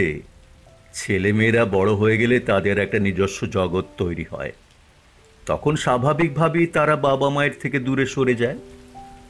আসল সমস্যাটা কি জানিস? আসল সমস্যা হলো সেই সময় বয়স্ক বাবা মায়ের আর নিজস্ব কোনো জগৎ থাকে না, তাই তারা দূরত্বটা অনুভব করতে পারে, কিন্তু ছেলেমেয়েরা পারে না। যাই হোক, ওসব কথা ছাড়। আজকের বৃষ্টিটাও কিন্তু অনেকটা সেই রকম। পার্থক্যটা শুধু সময়ের। চায়ে চুমুক দিতে দিতে অদৃশ খবরের কাগজটা হাতে তুলে নিল। প্রথম পাতাতেই নজরে পড়ল একটি বিশেষ সংবাদ। চেন্নাই সহ দক্ষিণ ভারতের বিভিন্ন এলাকায় চরম জলসংকট দেখা দিয়েছে। আগামী কয়েক বছরের মধ্যেই ভারতের 20% বড় শহরে নাকি পানীয় জলের চরম অভাব দেখা দেবে। প্রফেসর সেন মেয়েকে উদ্দেশ্য করে বললেন, খবরটা দেখেছিস? সৃজিত আপাতত এই নিউজটার উপরেই কাজ করছে। ও বলছিল বিগত কয়েক বছর ধরেই চলছে ভারতের এ যাবৎ ঘটা সবচেয়ে মারাত্মক জলসংকট। কয়েক মিলিয়ন মানুষও তো ক্ষতিগ্রস্ত হয়েছে এর ফলস্বরূপ, অথচ সাধারণ মানুষ খুব বেশি কিছু জানতেও পারেনি। কয়েক মুহূর্ত চুপ করে থেকে আরবি আবার বলল, তুমি নিশ্চয়ই জানো কেন্দ্রীয় সরকারের এক এজেন্সি জুন মাসেই ভারতে জলসংকটের ওপর একটা গুরুত্বপূর্ণ রিপোর্ট পেশ করেছে। রিপোর্টে তথ্য হিসেবে বলা হয়েছে প্রতি বছর আমাদের দেশে 2 লক্ষেরও বেশি মানুষ মারা যায় সুরক্ষিত পানীয় জলের অভাবে। প্রতি বছর এই সংখ্যাটা বেড়েই চলেছে। এজেন্সি আরও জানিয়েছে 2030 সালের মধ্যে ভারতে যে পরিমাণ সুরক্ষিত পানীয় জলের প্রয়োজন হবে আমরা তার অর্ধেকেরও যোগান দিতে পারবো না। এমনকি মানুষকে লিটার প্রতি 500 টাকা করে জল কিনতেও হতে পারে। এত সব কিছুর পরেও আমাদের দেশে রাজ্য সরকারগুলোর কাছে ওয়াটার ম্যানেজমেন্টের প্রায়োরিটি সবচেয়ে নিচের দিকে। সেই অর্থে কোনো জনসচেতনতাও নেই। জনগণকে সতর্ক করার জন্য কোনো সরকারেরই সেই অর্থে কোনো প্রোগ্রাম নেই। অথচ আমরা এসে দাঁড়িয়েছি মানব সভ্যতার ইতিহাসে সবচেয়ে বড় ক্রাইসিসের দোরগোড়ায়। আমরাই জানি না এই যে অবলীলায় জল নষ্ট করে চলেছি তার পরিণামটা কি। ইদানিংকালে দেশে ঘটে যাওয়া 7টা রিভার ডিসপিউট ইতিমধ্যেই 29টি রাজ্যকে ক্ষতিগ্রস্ত করেছে। যাক, শেষ অবধি সৃজিত গুরুত্বপূর্ণ প্রজেক্টটা তো পেল। এটা কিন্তু মানতে হবে আরবি, বেশ কিছুদিন ধরে ছেলেটা খুবই স্ট্রাগল করেছে। ওয়াটার ম্যানেজমেন্ট আর আমাদের দেশের সরকারের অবস্থান তোমার চেয়ে ভালো আর কেই বা জানবে। বিছানা ছেড়ে উঠে গিয়ে জানলাটা বন্ধ করে দিতে দিতেই আরবি বলল, সৃজিত এই বিষয়ে কাজ করা বেশ কিছু গবেষকের সঙ্গে কথাও বলেছে। তাদের মতে নদীর জলকে পিউরিফাই করা ছাড়া ইমিডিয়েট তো আর কোনো সলিউশন নেই, তবে সেটা কিন্তু বেশ খরচ সাপেক্ষ। তারা সরকারের কাছে সুপারিশও করেছে নিউক্লিয়ার প্রজেক্টগুলো স্থগিত রেখে আপাতত এই সংকট মোকাবিলা করার জন্য বাজেট বাড়াতে। যুদ্ধ তো পরেও করা যাবে, কিন্তু পানীয় জলের জোগাড় না থাকলে কাদের জন্য হবে ভবিষ্যতের আমাদের নিউক্লিয়ার কান্ট্রি? অদৃশ্যের সঙ্গে কথা বলতে বলতেই ফোনটা বেজে উঠল আরবির। ওপাশে সৃজিত কিছুটা ক্লান্ত গলায় জানতে চাইল, তুই কবে কলকাতায় ফিরবি? 4 দিন পর, সোমবার অফিস যাব। তাহলে আবার 1 মাস পর দেখা হবে। আমি পরশুই চেন্নাই যাচ্ছি প্রজেক্টের কাজে। প্র্যাকটিক্যালি সমস্যাগুলো দেখা খুব দরকার। নিজের চোখে না দেখলে কোনো সমস্যাই অনুভব করা যায় না।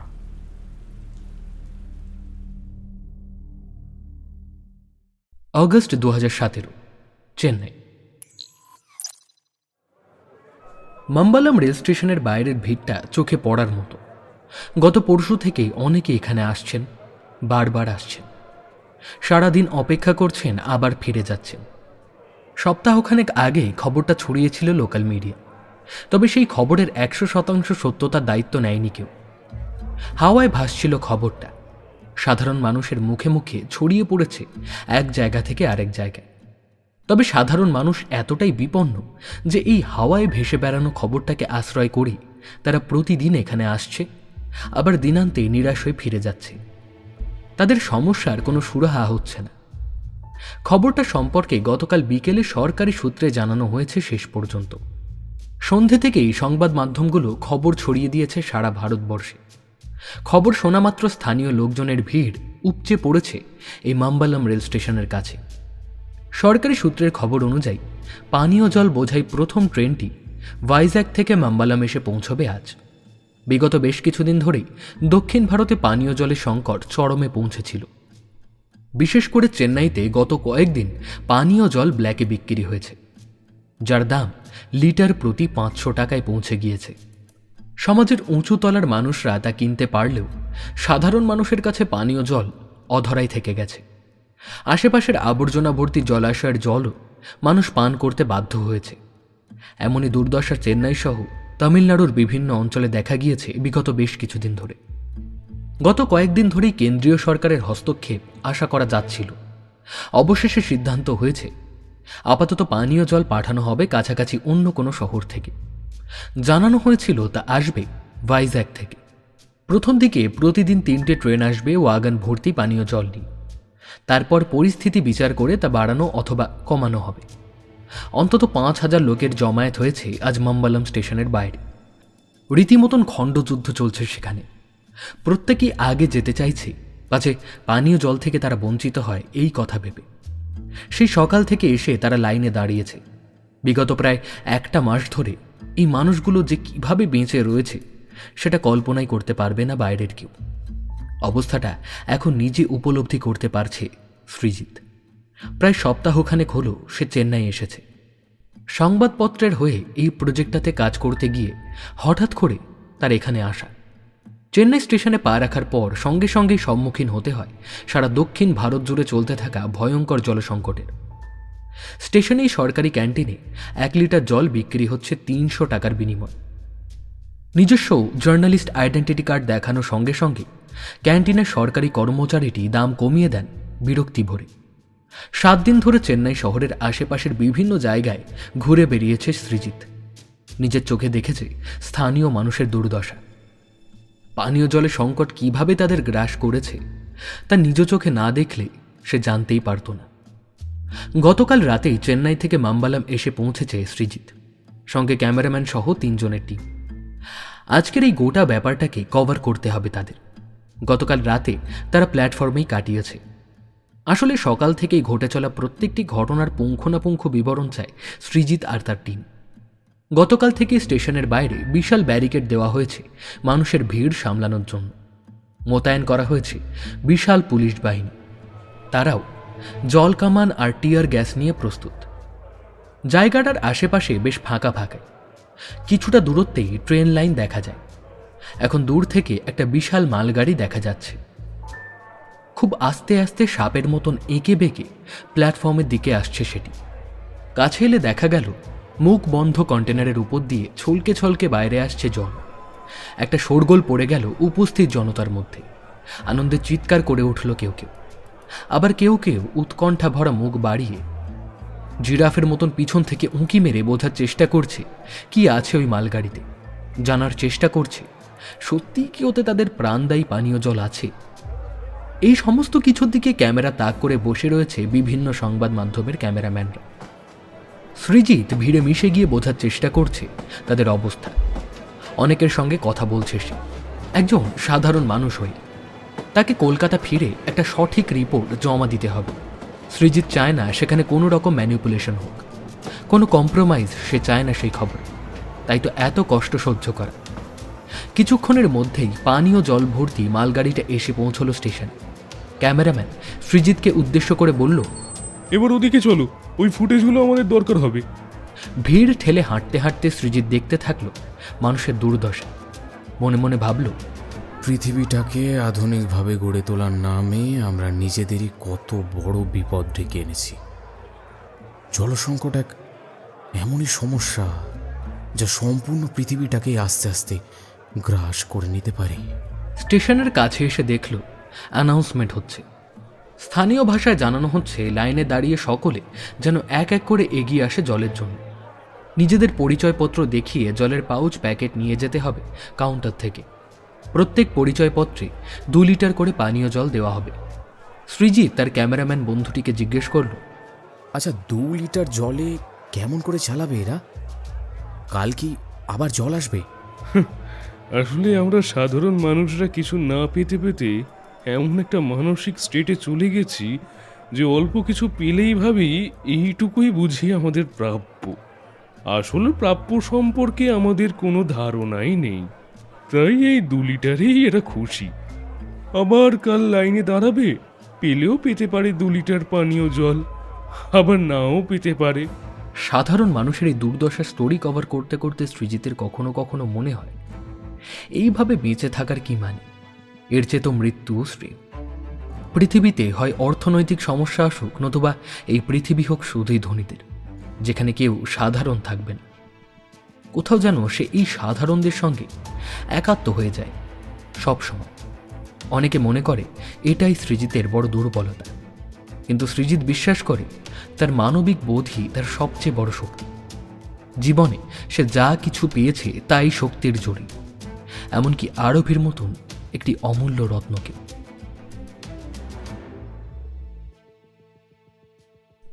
নভেম্বর 2017, দিল্লি।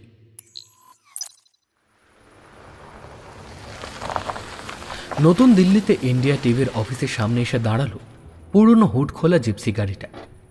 আজ এই বিকেল 4:30 সময় সূর্য অস্ত গেছে দিল্লিতে। কয়েকদিন ধরেই মারাত্মক ঠান্ডায় কাবু হয়ে রয়েছে দিল্লি শহর। তাপমাত্রা প্রায় শূন্যের কাছাকাছি। প্রকৃতি কেমন যেন মুখ ভার করে রয়েছে। ভোট নামক রাজনৈতিক কর্মকাণ্ডের রেশ এখনো কাটিয়ে উঠতে পারেনি রাজধানী শহর। তার মধ্যে বিভিন্ন জায়গায় বেড়ে গেছে মিটিং মিছিল। সাধারণ মানুষকেও খেপিয়ে তুলেছে বেশ কিছু সংগঠন। প্রায় প্রতিদিনই ছোটখাটো দুর্ঘটনার খবর ছড়িয়ে পড়ছে দিল্লি শহরে। আনাচে কানাচে বিভিন্ন জায়গায় জারি হয়েছে 144 ধারা। রাস্তায় রাস্তায় ভারতীয় আধা সামরিক সেনাবাহিনীর জওয়ানরাও পাহারায় সদা তৎপর। সন্দেহজনক কাউকেই রেহাই দিচ্ছে না তারা। ভুলবশত অনেক সাধারণ মানুষেরাও হেনস্থা হচ্ছে তাদের দ্বারা। আর সেই সমস্ত ঘটনাকে আরও ফুলিয়ে ফাঁপিয়ে সাধারণ মানুষের কাছে তুলে ধরছে বিচ্ছিন্নতাবাদী সংগঠনগুলো এবং তাদের অর্থে প্রতিপালিত মিডিয়া। এই সমস্ত কিছু মিলিয়ে রাজধানী দিল্লি প্রায় অকেজো হয়ে পড়েছে। নতুন সরকারের অবশ্য এসব নিয়ে মাথা ঘামানোর সময় নেই।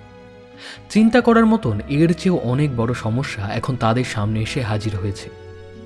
চেন্নাই সহ গোটা দক্ষিণ ভারত জুড়ে পানীয় জলের সমস্যা সমাধানই এখন তাদের প্রায়োরিটি। হুডখোলা জিপসি গাড়িটা থেকে নেমে এলেন বছর 55 প্রফেসর অদৃশ্য সেন। পরনে সাদা রঙের পাঞ্জাবি আর পাজামা, গায়ে একটা কালো রঙের কাশ্মীরি শাল জড়ানো।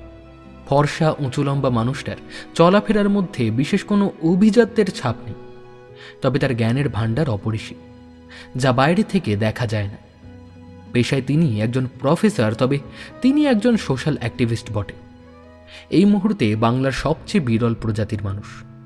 প্রফেসর অদৃশ্য সেন একজন বিজ্ঞানের প্রফেসর হলেও ইতিহাস নিয়ে তার পাণ্ডিত্য অনস্বীকার্য। তার মতে ইতিহাসের মতন ইন্টারেস্টিং বিষয় নাকি আর দ্বিতীয়টি নেই। অসম্ভব ভালো একজন বক্তা তিনি। আর তার চরিত্রে সব থেকে গুরুত্বপূর্ণ বিষয় হল তিনি একজন নিউট্রালিস্ট। এই মুহূর্তে সারা দেশব্যাপী এক আন্দোলনের ডাক দিয়েছেন তিনি, নদী বাঁচাও আন্দোলন। পরোক্ষে ভারতবর্ষ তথা বিশ্বব্যাপী পানীয় জল সংকটে সুরাহা করার জন্য তিনি প্রাণপাত করছেন বিগত বেশ কিছুদিন ধরে। সাধারণ মানুষের জন্য তার যত মাথা ব্যথা। তিনি কোনো সংগঠন অথবা সরকার কারুর প্রতি পক্ষপাতিত্ব করেন না। পশ্চিমবঙ্গের বেশিরভাগ মানুষের মনে তার জন্য একটা অন্যরকম জায়গা তৈরি হয়েছে। তিনি সাধারণ মানুষের মনে শিক্ষার আলো জ্বালাতে চাইছেন, চিরতরে মুছে দিতে চাইছেন অশিক্ষার অন্ধকার। মানুষের মনে তার যেমন বিশেষ জায়গা রয়েছে, ঠিক তেমনই তার শত্রুরও অভাব নেই। খুব ধীরে ধীরে হলেও সারা দেশের মানুষ তার দ্বারা প্রভাবিত হতে শুরু করেছে। এখনই তাকে না থামাতে পারলে বিভিন্ন ক্ষেত্রে রাজনৈতিক দলগুলোর ক্ষতি হবার সমূহ সম্ভাবনা দেখা দিয়েছে। তাকে নিজেদের দলে টানার ব্যর্থ প্রচেষ্টা করে হাঁপিয়ে উঠেছে রাজনৈতিক দলগুলো। তাই ইদানিং প্রফেসরকে খুনের হুমকি পেতে হচ্ছে মাঝে মধ্যে। আজ দিল্লিতে ইন্ডিয়া টিভির অফিসে প্রফেসর অদৃশ সেনের একটা ইন্টারভিউ রয়েছে। সারা ভারতবর্ষ জুড়ে তিনি যে নদী বাঁচাও আন্দোলনে ডাক দিয়েছেন, সেই নিয়ে আজকের এই লাইভ টিভি ইন্টারভিউ। সরাসরি সারা ভারতবর্ষের কোটি কোটি মানুষের কাছে তার আন্দোলনকে পৌঁছে দেওয়ার সম্পূর্ণ সুযোগ আজ প্রফেসর সেনের কাছে। ইতিমধ্যেই পশ্চিমবঙ্গ সহ উত্তর পূর্ব ভারতে এক জন আন্দোলনের সৃষ্টি করেছেন প্রফেসর সেন। আজকের এই ইন্টারভিউয়ের সুযোগ অবশ্য বহু পরিশ্রমের ফসল। এর পিছনে কিছুটা অবদান সৃজিতেরও রয়েছে। মিডিয়া জগতে ইতিমধ্যেই তার কিছুটা নামডাক হয়েছে, বিশেষ করে জল সংকটের এই প্রজেক্টের উপরে কাজ করার পর থেকে। নিজের ইনফ্লুয়েন্সকে কিছুটা কাজে লাগিয়ে সে প্রফেসর সেনের এই আন্দোলনকে সারা ভারতবর্ষের মানুষের কাছে পৌঁছে দিতে চেয়েছে। আরবিকে অবশ্য এ বিষয়ে সে কিছুই জানায়নি। সৃজিত জানে ব্যাপারটা সে ভালোভাবে মেনে নিতে পারত না। আরবির কাছে তার পাপাই একমাত্র হিরো, আর সেই হিরোর কারুর সাহায্যের প্রয়োজন নেই, এটাই আরবির বিশ্বাস। ইন্ডিয়া টিভির নিউজ রুমে সঞ্চালকের সামনে বসে ক্যামেরা রেডি হওয়ার অপেক্ষা করতে করতে এক কাপ গরম কফি খেয়ে ফেললেন অদৃশ সেন। সঞ্চালকের সঙ্গে টুকটাক কথা বলছিলেন। ঠিক তখনই ক্যামেরাম্যান বললেন, আমরা শুরু করতে পারি এখন। এরপর কয়েক মুহূর্তের নিস্তব্ধতা। সেই সময়টা মানসিক প্রস্তুতির। সঞ্চালক প্রথম প্রশ্ন ছুড়লেন প্রফেসরকে উদ্দেশ্য করে। প্রফেসর সেন, আজ আমার সঙ্গে সারা ভারতবর্ষ জানতে চাইছে যে এত বিষয় থাকতে আপনি হঠাৎ করে কেন নদী বাঁচাও আন্দোলনের ডাক দিতে গেলেন? এই মুহূর্তে আমাদের দেশে বিষয়টা তো এমন কিছু সেন্সিটিভ নয়। এবার ক্যামেরার ফোকাস ঘুরে গেল অদৃশ সেনের মুখের উপর। একটা শান্ত অথচ দৃঢ় হাসি লেগেছিল তার সারাটা মুখ জুড়ে। 2-3 দিনের না কামানো পাকা দাড়িতে হাত বুলোলেন তিনি। তারপর আস্তে আস্তে বললেন, আপনাকে একটা গল্প বলি তাহলে। সে বহুদিন আগের কথা। তখন আপনাদের জেনারেশনের জন্ম হয়নি বোধহয়। পশ্চিমবঙ্গের একটা ছোট্ট শহর চন্দননগর, কলকাতা থেকে অনেকটাই দূরে। সেখানে আমাদের আদি বাড়ি। আমি তখন সেখানেই থাকি। ক্লাস 8 কিংবা 9-এ পড়ি বোধহয়, ঠিক মনে পড়ছে না এখন। তা আমাদের চন্দননগর হাই স্কুলের বাংলার শিক্ষক মশাই রিটায়ার করলেন। ভদ্রলোক খুব ভালো পড়াতেন। আমার মতো অনেকেই তার অনুপস্থিতিতে বেশ মুষড়ে পড়েছিল। এরপর প্রায় 4 মাস বাংলা বিষয়ে কোনো নতুন শিক্ষক আসেনি আমাদের স্কুলে। লাইব্রেরিয়ান অমরজিৎবাবু আমাদের বাংলা পড়াতেন। তার জ্ঞান ছিল বিভিন্ন বিষয়, প্রচুর বই পড়তেন তিনি। তা হঠাৎ করে একদিন পাঠ্যপুস্তকের বাংলা পড়াতে পড়াতে তিনি চলে গেলেন ইতিহাসে। ছাত্রদের কাছে জানতে চাইলেন, তোরা নিশ্চয় বিশ্বযুদ্ধের ব্যাপারে শুনেছিস? অনেকে একযোগে বলে উঠল, হ্যাঁ স্যার। সেই আলোচনায় অমরজিৎবাবুর মুখে প্রথম ও দ্বিতীয় বিশ্বযুদ্ধ, America, Germany, England, Russia, France, Hitler, Mussolini ইত্যাদি বিষয় উঠে এলো একের পর এক। সবশেষে তিনি বললেন, আজ থেকে কয়েক দশক পরে আবার একটা বিশ্বযুদ্ধ হবে, তৃতীয় বিশ্বযুদ্ধ। তোরা সব আশ্চর্য হয়ে যাবি সেই যুদ্ধের কারণ শুনলে। আমরা সকলে আগ্রহ নিয়ে তাকালাম স্যারের দিকে।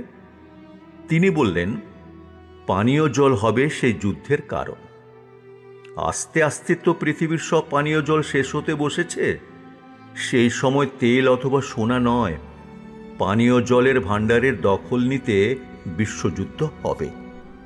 গল্পটা শেষ করে কয়েক সেকেন্ডের একটা পজ দিলেন অদৃশ্যে, তারপর আবার বললেন, আজ সেই পরিস্থিতি থেকে খুব বেশি দূরে নেই আমরা। দক্ষিণ ভারতের বিস্তীর্ণ অঞ্চলে ইতিমধ্যে পানীয় জলের চরম সংকট দেখা দিয়েছে। আজকাল অমরজিৎ বাবুর সেই কথাটা বারবার আমার কানে বাজে, তাই কিছুতেই নিজের দায়িত্ব এড়িয়ে যেতে পারলাম। সেই কারণেই নদী বাঁচাও আন্দোলন কোনো সেন্সেশন অথবা হাইপ তৈরির জন্য নয়, সাধারণ মানুষের সেন্সকে জাগিয়ে তোলাই আমার উদ্দেশ্য। আশা করি আপনাকে এবং কোটি কোটি ভারতবাসীকে এই আন্দোলনের পিছনের কারণটা বোঝাতে পারলাম। মাথা নেড়ে সম্মতি জানালেন সঞ্চালক। পরবর্তী প্রশ্ন ছুড়ে দিলেন প্রফেসরের দিকে। বললেন, পানীয় জলের সংকটের কথাটা তো বুঝলাম, কিন্তু তার সঙ্গে নদী বাঁচাওয়ের সম্পর্কটা ঠিক কি সেটা সাধারণ মানুষের একটু বোধগম্য হওয়া দরকার। আপনি যদি এই ব্যাপারটা একটু বুঝিয়ে বলেন। দেখুন, এই চরম জলসংকটের দিনে নদীর জলই আমাদের ভরসা। একমাত্র নদীর জলকে বিভিন্ন প্রযুক্তির সাহায্যে পানীয় জলে কনভার্ট করা যেতে পারে। জল তৈরি করা তো আজ অবধি সম্ভব হয়ে ওঠেনি। ভারতবর্ষের বেশিরভাগ ছোট বড় নদী আজ শুকিয়ে গেছে। যেগুলো বেঁচে আছে সেগুলো সিজনাল হয়ে উঠেছে। তাই আমার মতে এই মুহূর্তে দেশের জনগণকে এই বিষয়ে শিক্ষিত করে তোলা উচিত এবং সেই সঙ্গে সরকারকে জাগিয়ে তোলাটাই সবচেয়ে বড় নৈতিক দায়িত্ব। তাই এই আন্দোলনের ডাক দিয়ে আমি দেশের 12টি শহরে র্যালির আয়োজন করেছি। সঙ্গে থাকবে সারা দেশের মানুষ। আর আপনারা? একটা 2 মিনিটের ব্রেকের পর আবার ক্যামেরার ফোকাস পড়ল সঞ্চালকের মুখের উপর। একটু জোর দিয়ে তিনি জানতে চাইলেন, সরকারের কাছ থেকে আপনারা ঠিক কি চাইছেন? আমাদের দাবি খুবই বাস্তবসম্মত। আমরা চাই ভারতবর্ষের প্রত্যেকটি জীবিত নদীর 2 ধারে অন্তত 500 মিটার জায়গায় নতুন করে বৃক্ষরোপণ করার আইন প্রণয়ন করুক কেন্দ্রীয় সরকার এবং আগামী 25 বছর পর্যন্ত তা রক্ষণাবেক্ষণের দায়িত্ব দেওয়া হোক রাজ্য সরকারগুলিকে। এর ফলে আগামী 10 বছরের মধ্যে বাতাসে অক্সিজেনের পরিমাণ বাড়বে, বৃষ্টির পরিমাণ বাড়বে প্রায় দ্বিগুণ এবং মৃতপ্রায় নদীগুলিতেও জলপ্রবাহ আসবে, যা থেকে পানীয় জলের কনভার্সন করা সম্ভব হবে অনেক বেশি পরিমাণে। সঞ্চালকের মুখে একটা বিস্ময়ের হাসি ফুটে উঠে আবার মিলিয়ে গেল। টেলিভিশনের পর্দায় তাদের অনুভূতি প্রকাশ করায় নিশ্চয়ই বাধা আছে।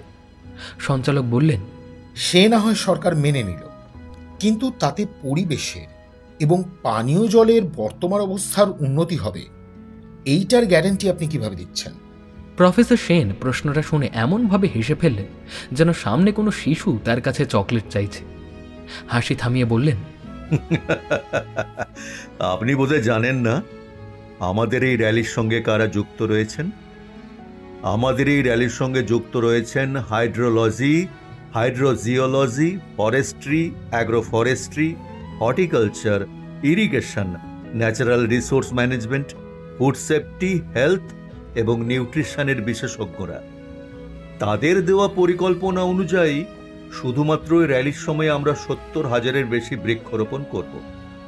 আর যদি কেন্দ্রীয় সরকার এই আইন পাশ করে তবে বছরে ভারতবর্ষে প্রায় 66 লক্ষ গাছ লাগানো সম্ভব হবে।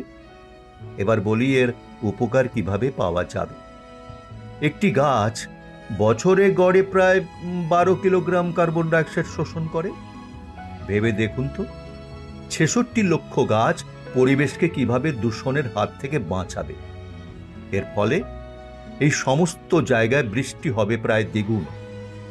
ভাই, আগামী 10 বছরে 25 কোটি গাছ লাগানোর পরামর্শ দিয়েছেন আমাদের এক্সপার্টরা। সব মিলিয়ে একটা দারুণ প্রজেক্ট প্রেজেন্টেশন। আচ্ছা, আপনার এই র্যালিটা তো স্পন্সর করছে দেশের সবথেকে বড় কিছু কর্পোরেট সংস্থা। এখানে তাদের স্বার্থটা ঠিক কি? কর্পোরেট সংস্থার মালিকরাও তো মানুষ, তাদেরও তো মানবিকতা বোধ আছে, সেটাই সবচেয়ে বড় স্বার্থ। তারপরেও কর্পোরেট সোশ্যাল রেসপন্সিবিলিটি বলে একটা পার্ট থাকে প্রত্যেক কর্পোরেট কোম্পানির। বলতে বলতে বাম হাতের কবজিতে বাঁধা হাত ঘড়িটা দেখলেন অদৃশ্যেন। ইঙ্গিত দিলেন সময় শেষ। সঞ্চালক প্রফেসর সেনের ইঙ্গিত বুঝলেন। তিনি বললেন, আপনার র্যালির সময় তো হয়ে গেল। যা খবর পেলাম, ময়দানে ইতিমধ্যে 1 লক্ষ লোকের জমায়েত হয়েছে। আপনি আজ দিল্লির রাস্তাঘাট বন্ধ করে দেবেন দেখছি। হাসলেন প্রফেসর। সঞ্চালক বললেন, শেষ প্রশ্নটা করি তাহলে। আপনার সফল র্যালির শেষে কোন রাজনৈতিক দলে যোগ দিচ্ছেন? ফুলটস বলে ছক্কা মারার মতন অদৃশ্যেন বললেন, আমি তো পলিটিশিয়ান নই, আমি তো একজন শিক্ষক। মানুষকে শিক্ষা দিতেই রাস্তায় নেমেছি। শোষণ নয়, শাসন করতে রাজি আছি, তবে মানুষ যদি চায়। উঠে দাঁড়ালেন প্রফেসর অদৃশ্যেন। ক্যামেরার ফোকাস শিফট করল ময়দানের দিকে, যেখানে কাতারে কাতারে লোক অপেক্ষা করছে তাদের শিক্ষকের।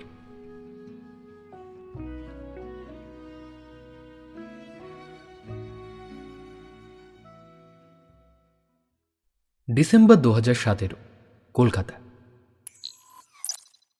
ঘড়িতে সকাল 9টা বাজতে গেছে। এখনো বিছানা ছাড়েনি আরবি। আর ছুটির দিন, ওদের প্রফেশনে বলে অফ ডে। এমনিতে অন্যান্য দিনে আরবি সকাল 7টার মধ্যে বাড়ি থেকে বেরিয়ে পড়ে, আর ফেরার তো কোনো ঠিক নেই। কালও অনেক রাত হয়েছিল ফিরতে। ক্লান্ত শরীরে যখন বিছানায় আশ্রয় নিয়েছিল, হাত ঘড়িতে সময় দেখল রাত 2টো। একাই ফিরেছে রাজারহাটের অফিস থেকে দমদম পার্কের নিজের ফ্ল্যাটে। সৃজিত থাকলে অবশ্য বেশি রাত হলে সেই পৌঁছে দিয়ে যায় আরবিকে।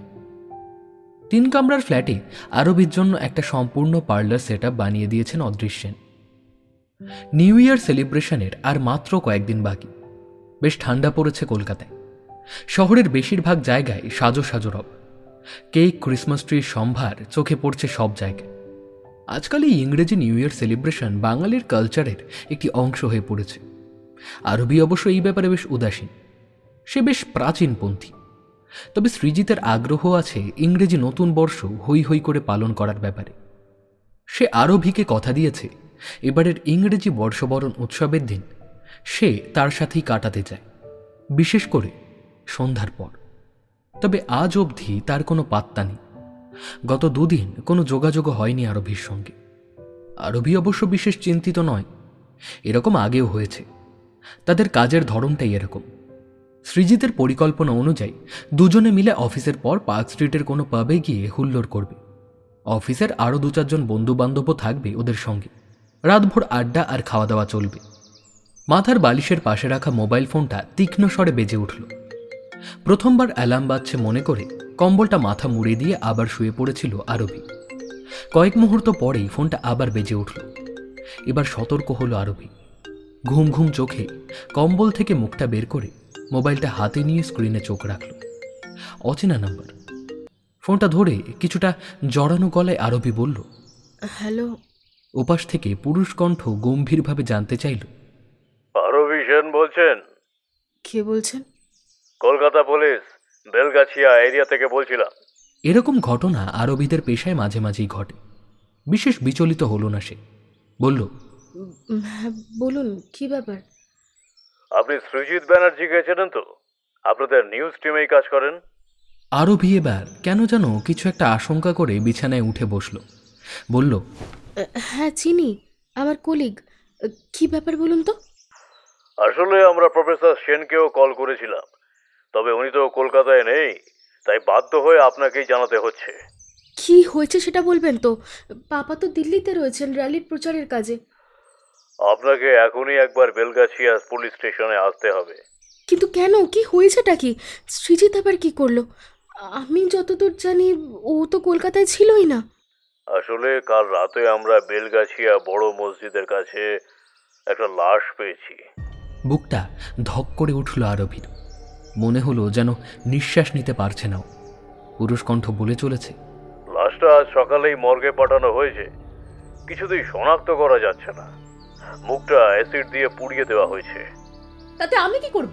আমাকে কেন বলছেন এসব? এর মধ্যে সৃজিত বা কোত্থেকে এলো? লাশটির কাছে একটা ছোট চামড়ার ব্যাগ পাওয়া গেছে। আরভির মনে পড়ল গত বছর সৃজিতের জন্মদিনে সে একটি ছোট্ট চামড়ার ব্যাগ তাকে উপহার দিয়েছিল। পুরুষকণ্ঠ বলে চলেছে, ব্যাগে সৃজিত মুখার্জির আইডেন্টিটি কার্ড পাওয়া গেছে। আরও টুকটাক কাগজপত্রের সঙ্গে প্রফেসর সেনের পার্সোনাল নাম্বারটা পাই। একটা কার্ডে লেখা ছিল, সেখান থেকেই ওনাকে যোগাযোগ করি আমরা। উনি বাইরে থাকায় আপনার নম্বরটা দিলেন। সম্পূর্ণ ব্যাপারটা ওনাকেও জানানো হয়েছে। তিনি জানিয়েছেন যত তাড়াতাড়ি সম্ভব কলকাতা ফিরছেন। তাই বলছিলাম, আপনি যদি একবার আসেন, লাশটা শনাক্ত করতে হবে তো। যতদূর খোঁজ পেয়েছি, সৃজিত বাবুর তো নিজের বলতে আর কেউ নেই। পুরুষকণ্ঠ থেমে গেছে। কয়েক মুহূর্ত সব শান্ত, কোনো কথা নেই। আরভি যেন এক অন্য জগতে রয়েছে। ওপাশ থেকে পুরুষকণ্ঠ নিস্তব্ধতা ভেঙে বলে উঠল, ম্যাডাম, হ্যালো হ্যালো ম্যাডাম, আপনি আছেন? হ্যালো ম্যাডাম, আপনি ঠিক আছেন তো? হ্যালো। সম্ভিত ফিরে পেল আরভি। শান্তভাবে বলল, আমি আসছি।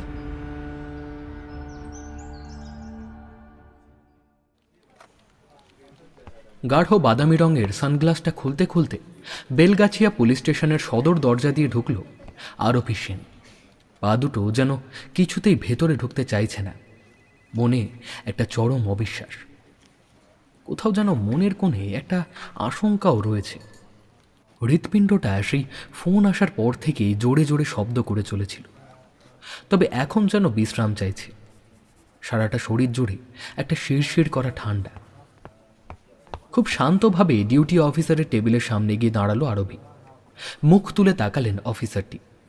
আরভি তাকে উদ্দেশ্য করে বলল, আমি আরভি সেন, সৃজিত ব্যানার্জির ব্যাপারে খোঁজ করতে এসেছি। আপনি কি আমাকে সকালে ফোন করেছিলেন? অফিসার তাকে সামনের চেয়ারে বসতে বললেন। তারপর একজনকে ডেকে জল দিতে বললেন। আরভি বলল, তার কোনো দরকার নেই। আমার বিশ্বাস আপনাদের কোথাও ভুল হচ্ছে। সৃজিত কলকাতাতে নেই। আপনি একটু বসুন। যে লাশটি আমরা উদ্ধার করেছি তার কাছে পাওয়া জিনিসগুলো একবার দেখুন, তারপর না হয় মর্গে যাওয়া যাবে। লাশ শব্দটা শুনেই কেমন যেন গা গুলিয়ে উঠল আরভির। আগে যে সে এই শব্দটা শোনেনি এমন নয়, তাদের পেশায় এসব মামুলি ব্যাপার। তবে এবারে শব্দটা যে তার একান্ত প্রিয়জনের ব্যাপারে বলা হচ্ছে, তাকে লাশ ভাবতে পারাটা সম্ভব নয় আরভির পক্ষে। অফিসার ভেতর থেকে একটা বাক্স নিয়ে এলো। আরভি উত্তেজনায় উঠে দাঁড়ালো। এর ভিতরে থাকা জিনিসগুলো কিছুতেই সৃজিতের হতে পারে না। বারবার তার মন এই কথাই বলে উঠল। অফিসার বাক্সটা খুলে ঠেলে দিল আরভির সামনে, বলল, ভালো করে দেখুন তো এই চামড়ার ব্যাগটা, বন্ধ হয়ে যাওয়া মোবাইল ফোনটা আর বাকি জিনিসগুলো ভালো করে দেখুন। এগুলো কি সৃজিত বাবুর? চামড়ার ব্যাগটা হাতে তুলে আরভি সেটাকে বুকে জড়িয়ে ধরল। কোনো সন্দেহ নেই, এই ব্যাগটি সে সৃজিতকে উপহার দিয়েছিল। মোবাইল ফোনটাও সৃজিতেরই। আর কোনো কথা বলল না আরভি বেশ কিছুক্ষণ। অফিসার তার মানসিক অবস্থা বুঝতে পেরে নিজেও চুপ করে দাঁড়িয়ে থাকল। অবশেষে নিস্তব্ধতা ভাঙল আরভি। শান্তভাবে বলল, মর্গ এখান থেকে কত দূরে? তার গলার আওয়াজ খুব কষ্ট করে শুনতে হলো সামনে দাঁড়িয়ে থাকা পুলিশ অফিসারকে। সে জানালো, সামনেই। তবে আপনি একা যাবেন সেখানে? সঙ্গে তো কেউ নেই? আগেও বহুবার গেছি সেখানে, আপনি চিন্তা করবেন না। সে ঠিক আছে, তবে সৃজিত বাবুর লাশটি খুব বিকৃত অবস্থায় রয়েছে। আপনার বোধহয় সেটা দেখা ঠিক হবে না, তাও একা একা। আপনি আমায় নিয়ে চলুন। অফিসারের সঙ্গে মর্গে ঢুকে লাইনে দাঁড়ালো আরভি। সামনে আরও লাশ বের করে তাদের পরিবারের হাতে তুলে দেওয়া হচ্ছে। নিজের ক্ষেত্রে দৃশ্যটা কল্পনা করল আরভি। গাটা কেমন যেন গুলিয়ে উঠল। শরীরটা ভালো লাগছে না একেবারে। অফিসার বোধহয় ঠিকই বলেছিলেন, তবে এখন আর ফেরার কথা ভাবতে পারছে না আরভি। এতক্ষণে সে নিশ্চিত সৃজিত আর নেই।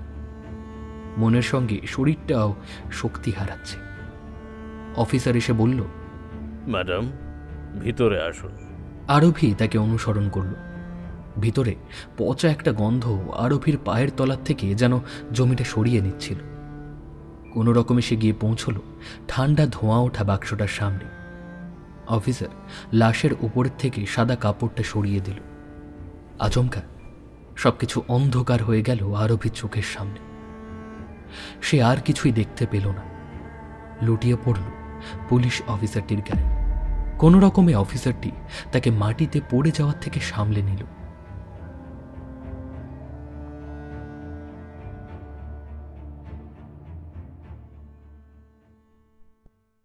December 2017, London, England. নতুন বছর শুরু হতে আর মাত্র কিছুটা সময় বাকি। পৃথিবীর বুকে মানুষের অস্তিত্ব টিকে গেছে আরও একটা বছর। বিগত বছরগুলিতে মানুষের ক্রমোন্নতির গ্রাফটা হঠাৎ করেই অনেকটা উপরের দিকে উঠে গেছে। সেই সঙ্গে মানুষের লোভ আর হিংসাও ক্রমবর্ধমান। পার হয়ে যাওয়া 100 বছরে মানুষ প্রযুক্তির উন্নয়ন ঘটিয়েছে প্রায় 1000 গুণ। আজ সারা পৃথিবী জুড়ে তার প্রদর্শন চলবে নতুন বছরকে স্বাগত জানানোর জন্য। পরিবেশের ক্ষয়ক্ষতির কথা এই একটা দিনের জন্য পরিবেশ বিজ্ঞানীরাও ভুলে যাবে। ইউরোপ, আমেরিকা, এশিয়ার অর্থনৈতিক শক্তিধর দেশগুলি আজ প্রতিযোগিতায় নেমেছে। লন্ডন শহরটা সেজেছে রানীর মতো। টেমস নদীর ধারের ভিক্টোরিয়া এমব্যাঙ্কমেন্ট এবং সাউথ ব্যাংক অঞ্চল, মধ্য লন্ডনের বিগ বেন এবং লন্ডন আই, ট্রাফালগার স্কোয়ারে ইতিমধ্যেই সাজো সাজো রব। লক্ষ লক্ষ মানুষ রাস্তায় নেমেছে উৎসব পালন করবার জন্য। লন্ডনের বুকে নতুন করে তৈরি হওয়া মিলেনিয়াম ডোম আজকের দিনের আরেক বিশেষ আকর্ষণ। সংবাদ মাধ্যমের ক্যামেরার সাহায্যে উপগ্রহ মারফত সারা পৃথিবী দেখতে পাবে আজকের এই কর্মকাণ্ড। ইংল্যান্ডের প্রধানমন্ত্রী থেকে শুরু করে মহারানী পর্যন্ত সকলেই সাক্ষী থাকবেন এই যুগান্তকারী উৎসবের। টেমস নদীর ধার দিয়ে ওয়েস্টমিনিস্টার প্যালেস থেকে ব্ল্যাকফ্রিয়ার্স ব্রিজ পর্যন্ত টেমস এমব্যাঙ্কমেন্টের রাস্তাটা আলোর ছটায় ঝলমল করছে। ব্যালেট অফ ব্রিটেন মনুমেন্ট আর ভিক্টোরিয়ান এমব্যাঙ্কমেন্ট গার্ডেনের বিভিন্ন জায়গায় লাগানো জায়েন্ট টিভি স্ক্রিনগুলোতে লন্ডনের বিভিন্ন প্রান্তের ছবি ফুটে উঠছে। হাজার হাজার মানুষ তার সামনে জমা হয়েছে। বেশিরভাগের হাতেই রয়েছে বিয়ার অথবা অন্য কোনো পানীয়ের বোতল এবং ক্যান। বাঁধ ভাঙা তাদের উচ্ছ্বাস। খুব কম মানুষের জীবনে এরকম মুহূর্ত আসে। তার প্রতিটা মুহূর্ত তারা নিংড়ে নিয়ে উপভোগ করতে চায়। আর মাত্র 15 মিনিট পরে বিগ বেনের ঘড়ির ঘণ্টাটা বেজে সূচনা করবে নতুন বছরের। সঙ্গে সঙ্গে সারা লন্ডন শহর জুড়ে শুরু হয়ে যাবে আতশবাজির রোশনি। লন্ডনের আন্ডারগ্রাউন্ড রেল স্টেশন থেকে বাইরে বেরিয়ে এলো লোকটা।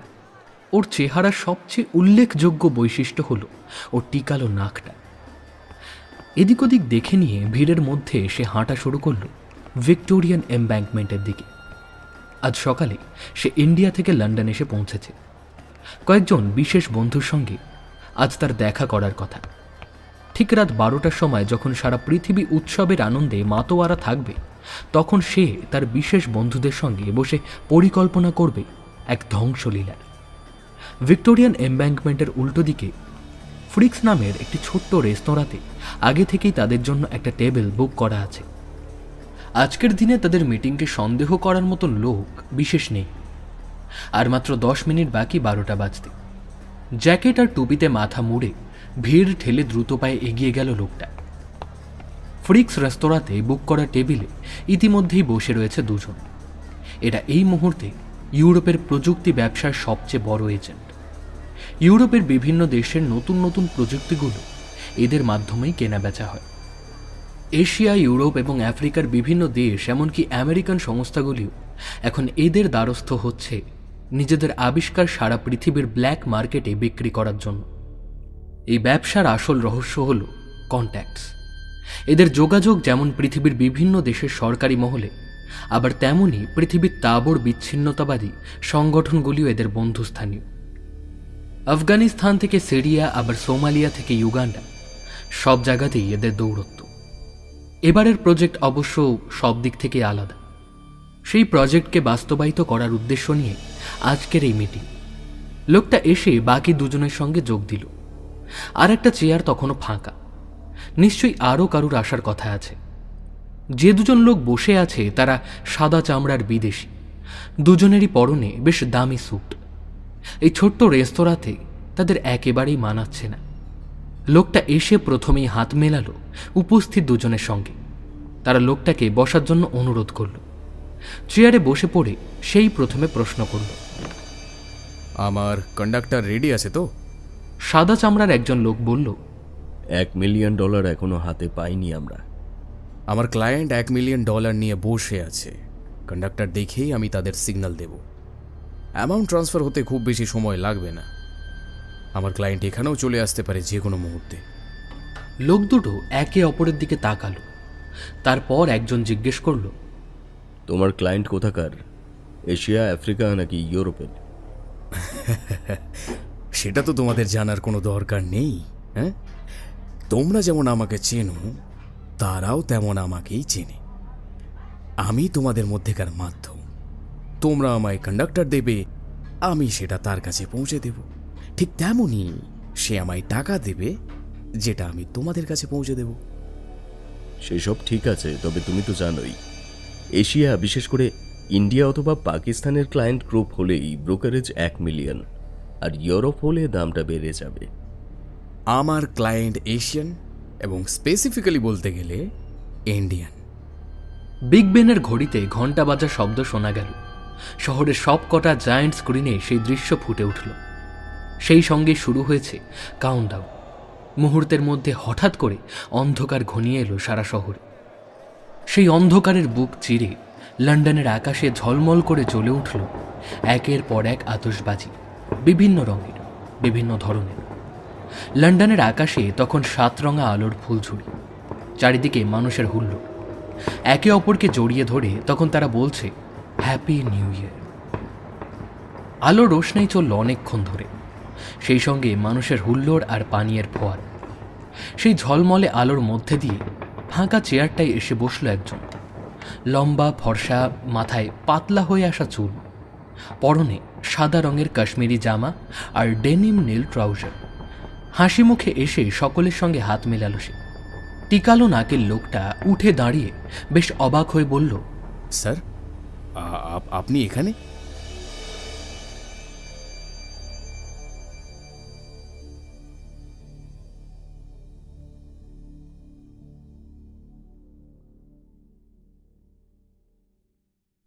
ফেব্রুয়ারি 2018, চেন্নাই।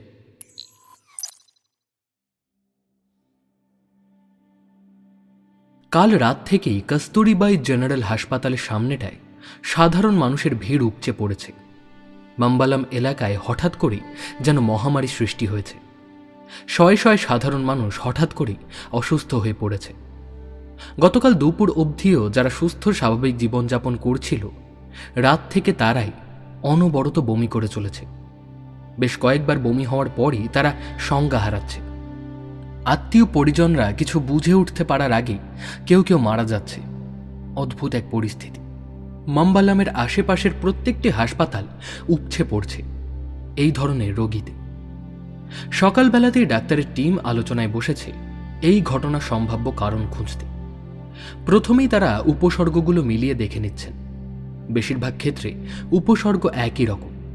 প্রথমত অনবরত বমি, দ্বিতীয়ত জ্ঞান হারানো, তৃতীয়ত বেশিরভাগ ক্ষেত্রেই সাময়িকভাবে কোমায় চলে যাওয়া এবং কিছু ক্ষেত্রে বহু চেষ্টা করেও জ্ঞান না ফেরা। সেই সব ক্ষেত্রে রোগীকে আর বাঁচানো সম্ভব হচ্ছে না। সকাল অবধি পরিসংখ্যান বলছে কাল রাত 1টা থেকে মাম্বালামের আশেপাশের সমস্ত হাসপাতাল মিলিয়ে 11,000 রোগী ভর্তি হয়েছে। ইতিমধ্যেই 421 জন মারা গেছেন। কস্তুরীবাই জেনারেল হাসপাতালের 5 জন ডাক্তারের যে টিম তৈরি করা হয়েছে, তাদের প্রত্যেকের কাছে একটা করে ফাইল পৌঁছে দেওয়া হলো। সময় নষ্ট না করে সঙ্গে সঙ্গেই তারা খুলে দেখতে শুরু করলেন। তাতে যাবতীয় মেডিকেল রিপোর্টস আর পরিসংখ্যান এক জায়গায় করে দেওয়া রয়েছে। এই মুহূর্তে কস্তুরীবাই জেনারেল হাসপাতালের বাইরে মিডিয়ার ভিড় জমে গেছে। কিছুক্ষণ আগেই স্বাস্থ্যমন্ত্রী পরিস্থিতি ঘুরে দেখে গেছেন। সরকারের তরফ থেকে এখনো কোনো বিবৃতি দেওয়া হয়নি। এদিকে সবকটি হাসপাতালে রোগীর ভিড় ক্রমাগত বেড়ে চলেছে। হাসপাতালগুলিতে আর জায়গা দেওয়াই সম্ভব হচ্ছে না। রোগী মৃত্যু বেড়ে চলেছে সেই সঙ্গে। সকাল 11টায় ইতিমধ্যেই তা 600 ছাড়িয়ে গেছে। মাত্র 12 ঘন্টার ব্যবধানে সম্পূর্ণ মাম্বালাম জুড়ে এক ভয়াবহ মহামারী সৃষ্টি হয়েছে। সারা দেশে ইতিমধ্যেই খবর ছড়িয়ে পড়েছে। মিডিয়া এবং সাধারণ মানুষ একেবারে দিশেহারা। হঠাৎ করে কি হলো এবং কেনই বা হলো কিছুই বোঝা যাচ্ছে না। এই কারণেই মানুষের মনের ভয় দ্বিগুণ হয়ে দেখা দিয়েছে। অনেকেই সকাল সকাল মাম্বালাম ছেড়ে অন্যত্র চলে যাওয়ার পরিকল্পনা করেছে। হাসপাতালের মধ্যে ডাক্তারদের টিম এখনও আলোচনায় ব্যস্ত। প্রায় 2 ঘন্টার আলোচনার পর তারা এখন এই ঘটনার কারণ সম্পর্কে মোটামুটি নিশ্চিত। ইতিমধ্যেই তারা স্বাস্থ্য দপ্তরে একটা রিপোর্ট পাঠিয়ে দিয়েছে। হাসপাতালের প্রধান ডাক্তার বাইরে বেরিয়ে এলেন মিডিয়াকে বিবৃতি দেওয়ার জন্য।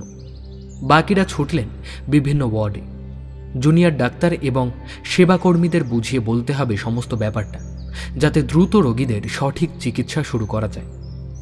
বাইরে বেরিয়ে আসার সঙ্গে সঙ্গে প্রধান ডাক্তারকে ঘিরে ধরল মিডিয়ার লোকজন। একের পর এক প্রশ্নবাণ ছুটে এলো তার দিকে। তিনি কোনো উত্তর না দিয়ে বললেন, আপনারা শান্ত হন, আমাকে বলতে দিন। আশা করি সমস্ত প্রশ্নের উত্তর আপনারা পেয়ে যাবেন। একজন সহকারী তার হাতে মাউথপিস তুলে দিলেন। তিনি বলা শুরু করলেন, সবার আগে কয়েকটা মেডিকেল টার্মস আমাদের বুঝতে হবে, তবেই আমরা এই ঘটনার কারণ সঠিকভাবে বুঝতে পারব। গতকাল রাত থেকে 12 ঘন্টার কম সময়ে এইরকম মারাত্মক এক মহামারীর সৃষ্টি হওয়া, এত কম সময়ে কোনো ভাইরাস এতটা মারাত্মক আকার নিতে পারে, এটা ঠিক বিশ্বাসযোগ্য নয়। অর্থাৎ এটা কোনো ভাইরাস অ্যাটাক নয়। ট্রেন্ড বলছে একই পরিবারের প্রায় সমস্ত সদস্যই একসাথে অসুস্থ হচ্ছে, অর্থাৎ কোনো একটা কমন মিডিয়াম রয়েছে এই রোগের বাহক হিসেবে। অনবরত বমি, জ্ঞান হারানো, কোমা এবং খুব কম সময়ে রোগীর মৃত্যু, এগুলো আলাদা আলাদাভাবে ঘটতেই পারে, তবে একসঙ্গে সবকটা উপসর্গ খুব কমই দেখা যায়। একমাত্র রক্তের সঙ্গে খুব তাড়াতাড়ি টক্সিড্রন মিশে গেলে এবং একই সঙ্গে পাকস্থলীতে পৌঁছে গেলে এই ঘটনা কিন্তু অনায়াসেই ঘটতে পারে। তবে সেক্ষেত্রে টক্সিড্রন ছড়িয়ে রক্তে এবং পাকস্থলীতে মিশে যেতে হবে খুব তাড়াতাড়ি, কয়েক মিনিটের মধ্যে। মানুষের শরীরে এত তাড়াতাড়ি টক্সিড্রন ছড়িয়ে পড়তে পারে শুধুমাত্র টক্সিড্রন মিশ্রিত কোনো তরল সেবন করলে অথবা শরীরে ইনজেক্ট করলে। মহামারীর ক্ষেত্রে এত বিপুল সংখ্যক মানুষের শরীরে টক্সিড্রন মেশানো তরল ইনজেক্ট করার প্রশ্নই ওঠে না। অর্থাৎ কোনো পানীয়ের মাধ্যমেই এই টক্সিড্রন মাম্বালাম অঞ্চলের বিপুল সংখ্যক মানুষের শরীরে মিশে গেছে। এখন প্রশ্ন হলো কিভাবে? সেই প্রশ্নের উত্তর খুঁজতেই আমাদের এতটা সময় লেগে গেল। আসলে গত কয়েক মাস ধরেই চেন্নাই সহ দক্ষিণ ভারতে পানীয় জলের সংকট দেখা দিয়েছে। দক্ষিণ ভারতের মতো বিভিন্ন এলাকার মতোই মাম্বালামেও বাইরের শহর থেকে মালগাড়ির ট্যাঙ্কি বোঝাই করে পানীয় জল এসে পৌঁছচ্ছিল। গতকাল বিকেলেও এসেছিল। কোনোভাবে সেই জলেই টক্সিড্রন মিশে গিয়ে এই মহামারীর সঞ্চার ঘটেছে। নিজের কথা বলা শেষ করে চটজলদি সেখান থেকে চলে যাচ্ছিলেন হাসপাতালের প্রধান।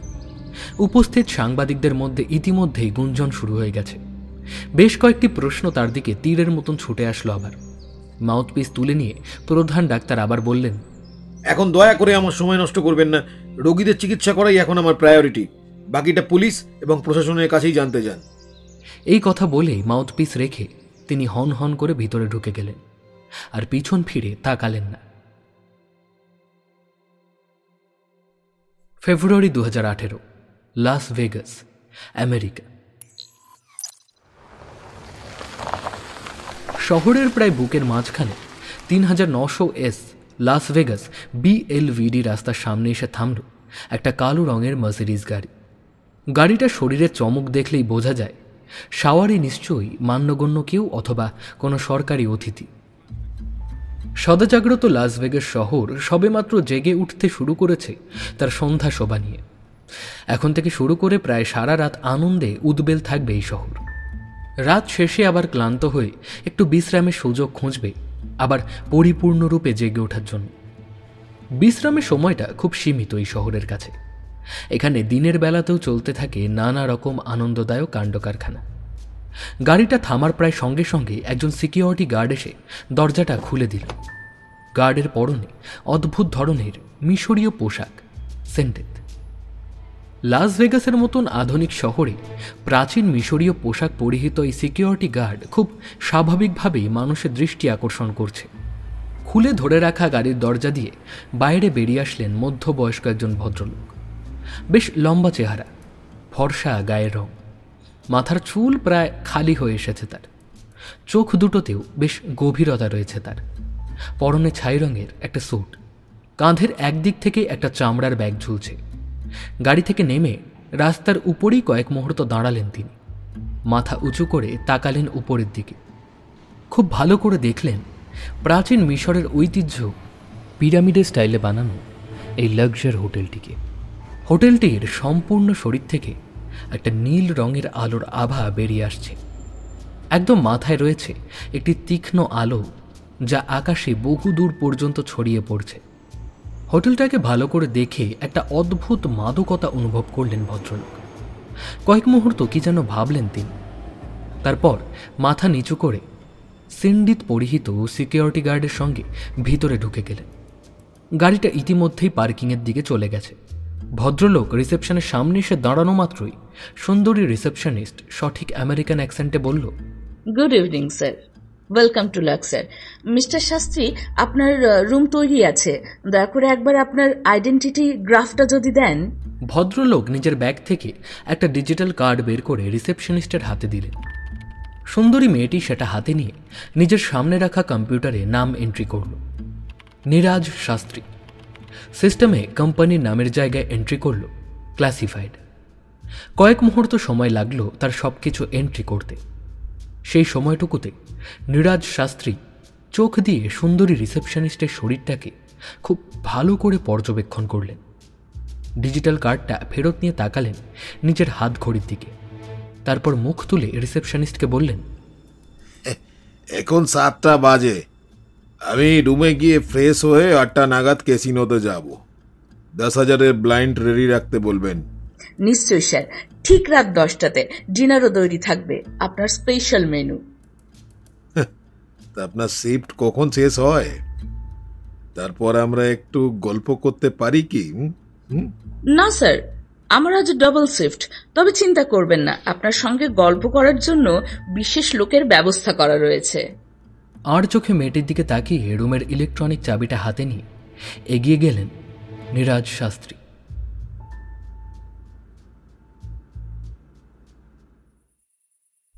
রাত তখন 11টা।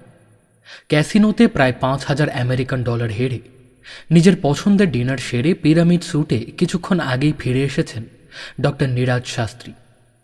ক্যাসিনোতে যাওয়ার আগে হোটেলের রুমে ভল্টে যত্ন করে রেখে গিয়েছিলেন তার আমেরিকা আসার কারণটা, একটা ব্লু প্রিন্ট। একটি আমেরিকান সংস্থার কাছ থেকে গোপনে প্রায় 1 কোটি মার্কিন ডলার খরচা করে যা কিনছে ভারত সরকার। গোপনেই কেনাবেচার জন্যই নীরাজ শাস্ত্রীর আমেরিকায় আসা। আমেরিকান সংস্থার তরফ থেকে তিনি আজকের হোটেল স্টে উপহার হিসেবে পেয়েছেন। শুধু থাকার ব্যবস্থাই নয়, আরও অনেক কিছুই আজ বরাদ্দ হয়েছে তার জন্য।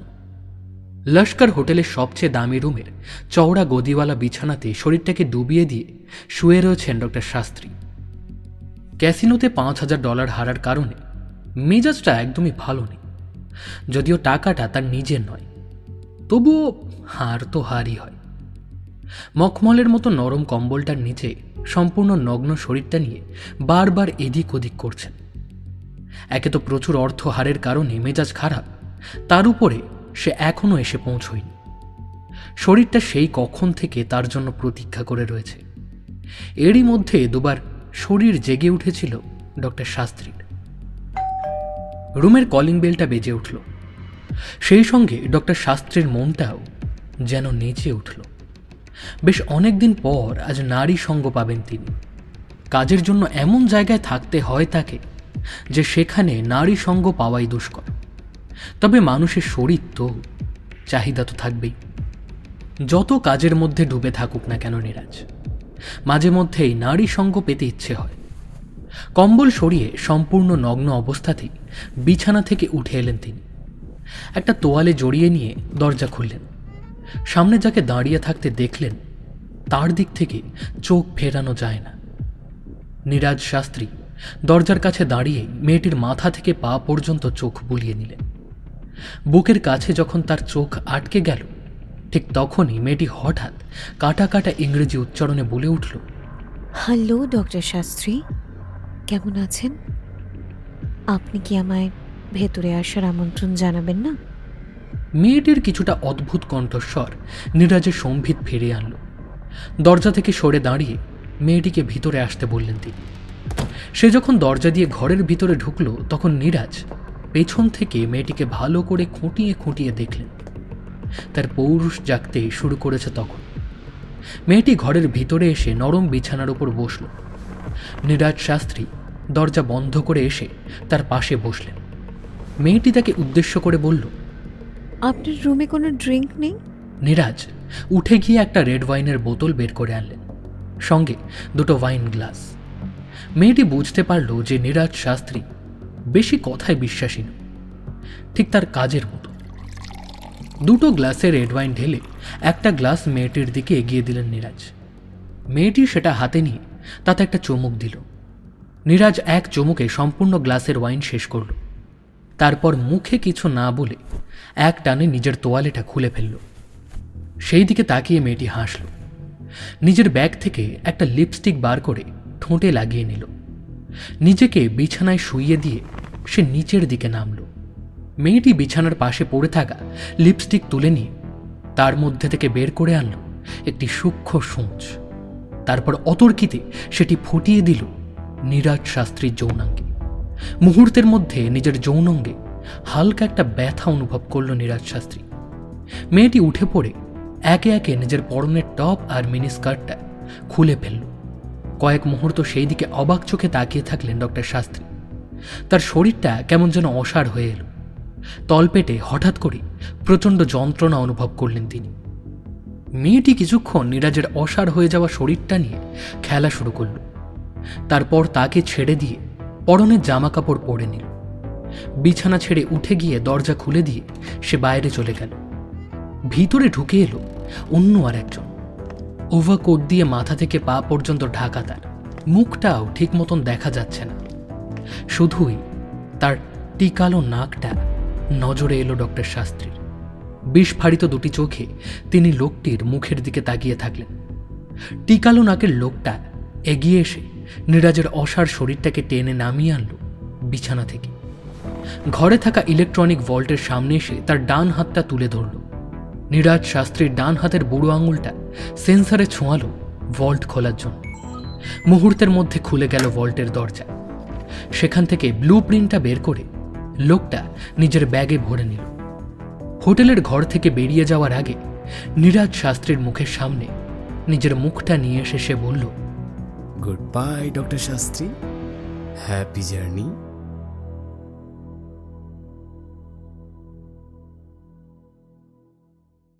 পঁয়ত্রিশ খ্রিস্টাব্দ, পেট্রা, নাবাতিয়া।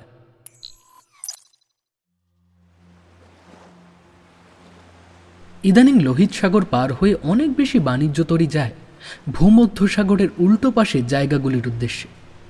তাদের প্রায় সবকটি দু একদিনের জন্য হলেও নোঙর ফেলে লোহিত সাগরের উপকূলে, নাবাতিয়ার এই ছোট্ট সাম্রাজ্যের সীমানা। আয়তনে ছোট হলেও বিগত ১-১৫০ বছর নাবাতিয়া অর্থ এবং সমৃদ্ধিতে ফুলে ফেঁপে উঠেছে। আর ঠিক সেই কারণে অসিরিয়ান থেকে রোমান সব সাম্রাজ্যেই নজর পড়েছে নাবাতিয়ার এই ছোট্ট সাম্রাজ্যের উপরে। আরবদের নজর তো অনেক আগে থেকেই ছিল, যদিও আরবদের কাছে নাবাতিয়ার আকর্ষণ অন্য কারণে।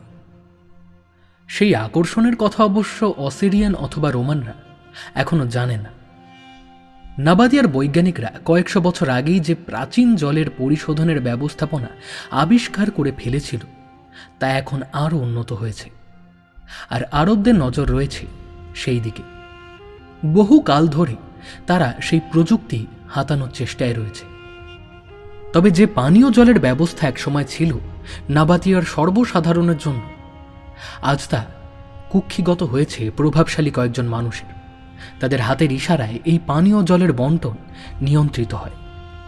সেই কয়েকজনের অন্যতম হলেন নাবাতিয়ার বর্তমান শাসক আরেতাস IV। তিনি এখন নাবাতিয়া সরকারের সর্বে সর্বা। তার রাজত্বকালে দীর্ঘ প্রায় 20 বছর ধরে পানীয় জল বন্টনের এক আশ্চর্য অমানবিক ব্যবস্থা চালু হয়েছে। প্রায় 20 বছর আগে আরেতাস চার এক নিয়ম জারি করেন সমগ্র নাবাতিয়া সাম্রাজ্য জুড়ে। সেই নতুন নিয়ম অনুযায়ী বলা হয়, এবার থেকে পানীয় জল প্রকল্প নাবাতিয়ার সরকার অধিগ্রহণ করে নিল। সাধারণ নাবাতিয়ানরা সরকারের কাছ থেকে খাদ্যশস্য যেমন রেশনের মাধ্যমে পেয়ে থাকে, এবার থেকে পানীয় জলও সেই রকমভাবেই পাবে। সপ্তাহে একদিন করে পানীয় জল পাবে নাবাতিয়ার সাধারণ মানুষ। সারা সপ্তাহ সেই জল ধরে রেখে ব্যবহার করতে হবে তাদের। অতিরিক্ত পানীয় জলের প্রয়োজন হলে তা সরকারের কাছ থেকে বিনিময় মূল্য দিয়ে কিনে নিতে হবে। সাধারণ মানুষকে আরেতাস চার বুঝিয়ে দিলেন পানীয় জলের অতিরিক্ত খরচ বাঁচাতেই তার এই সিদ্ধান্ত। আজ সাপ্তাহিক পানীয় জল বন্টনের এক বিশেষ দিন। কয়েক হাজার নাবাতিয়ান সাধারণ মানুষের জমায়েত হয়েছে রাজধানী শহর পেট্রাতে। তাদের সকলের হাতে রয়েছে পানীয় জল ধরে রাখার জন্য চামড়ার তৈরি বিশেষ এক ধরনের ব্যাগ।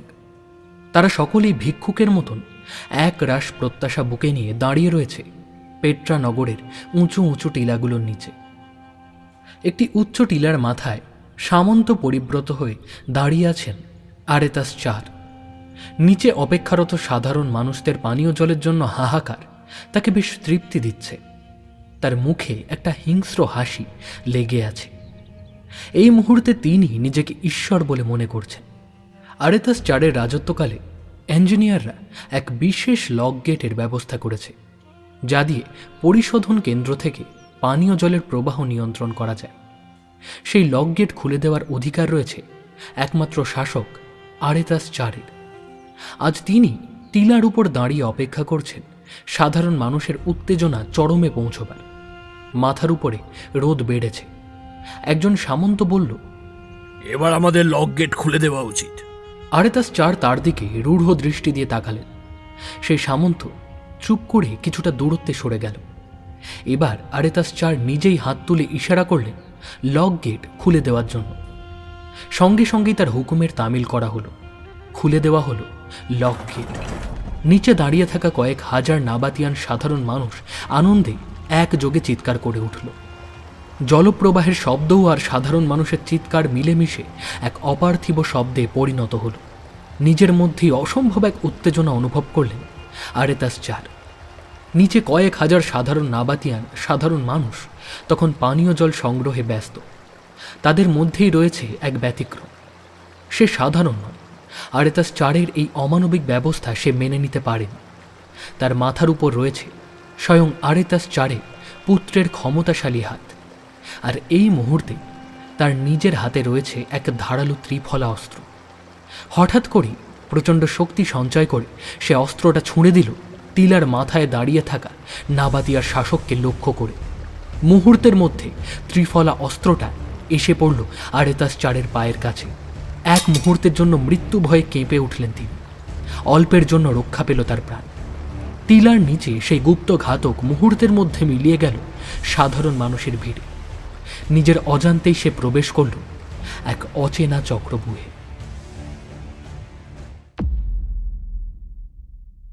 জুন 2018, কলকাতা। সংবাদ সংস্থার নতুন অফিস হয়েছে রাজারহাটে।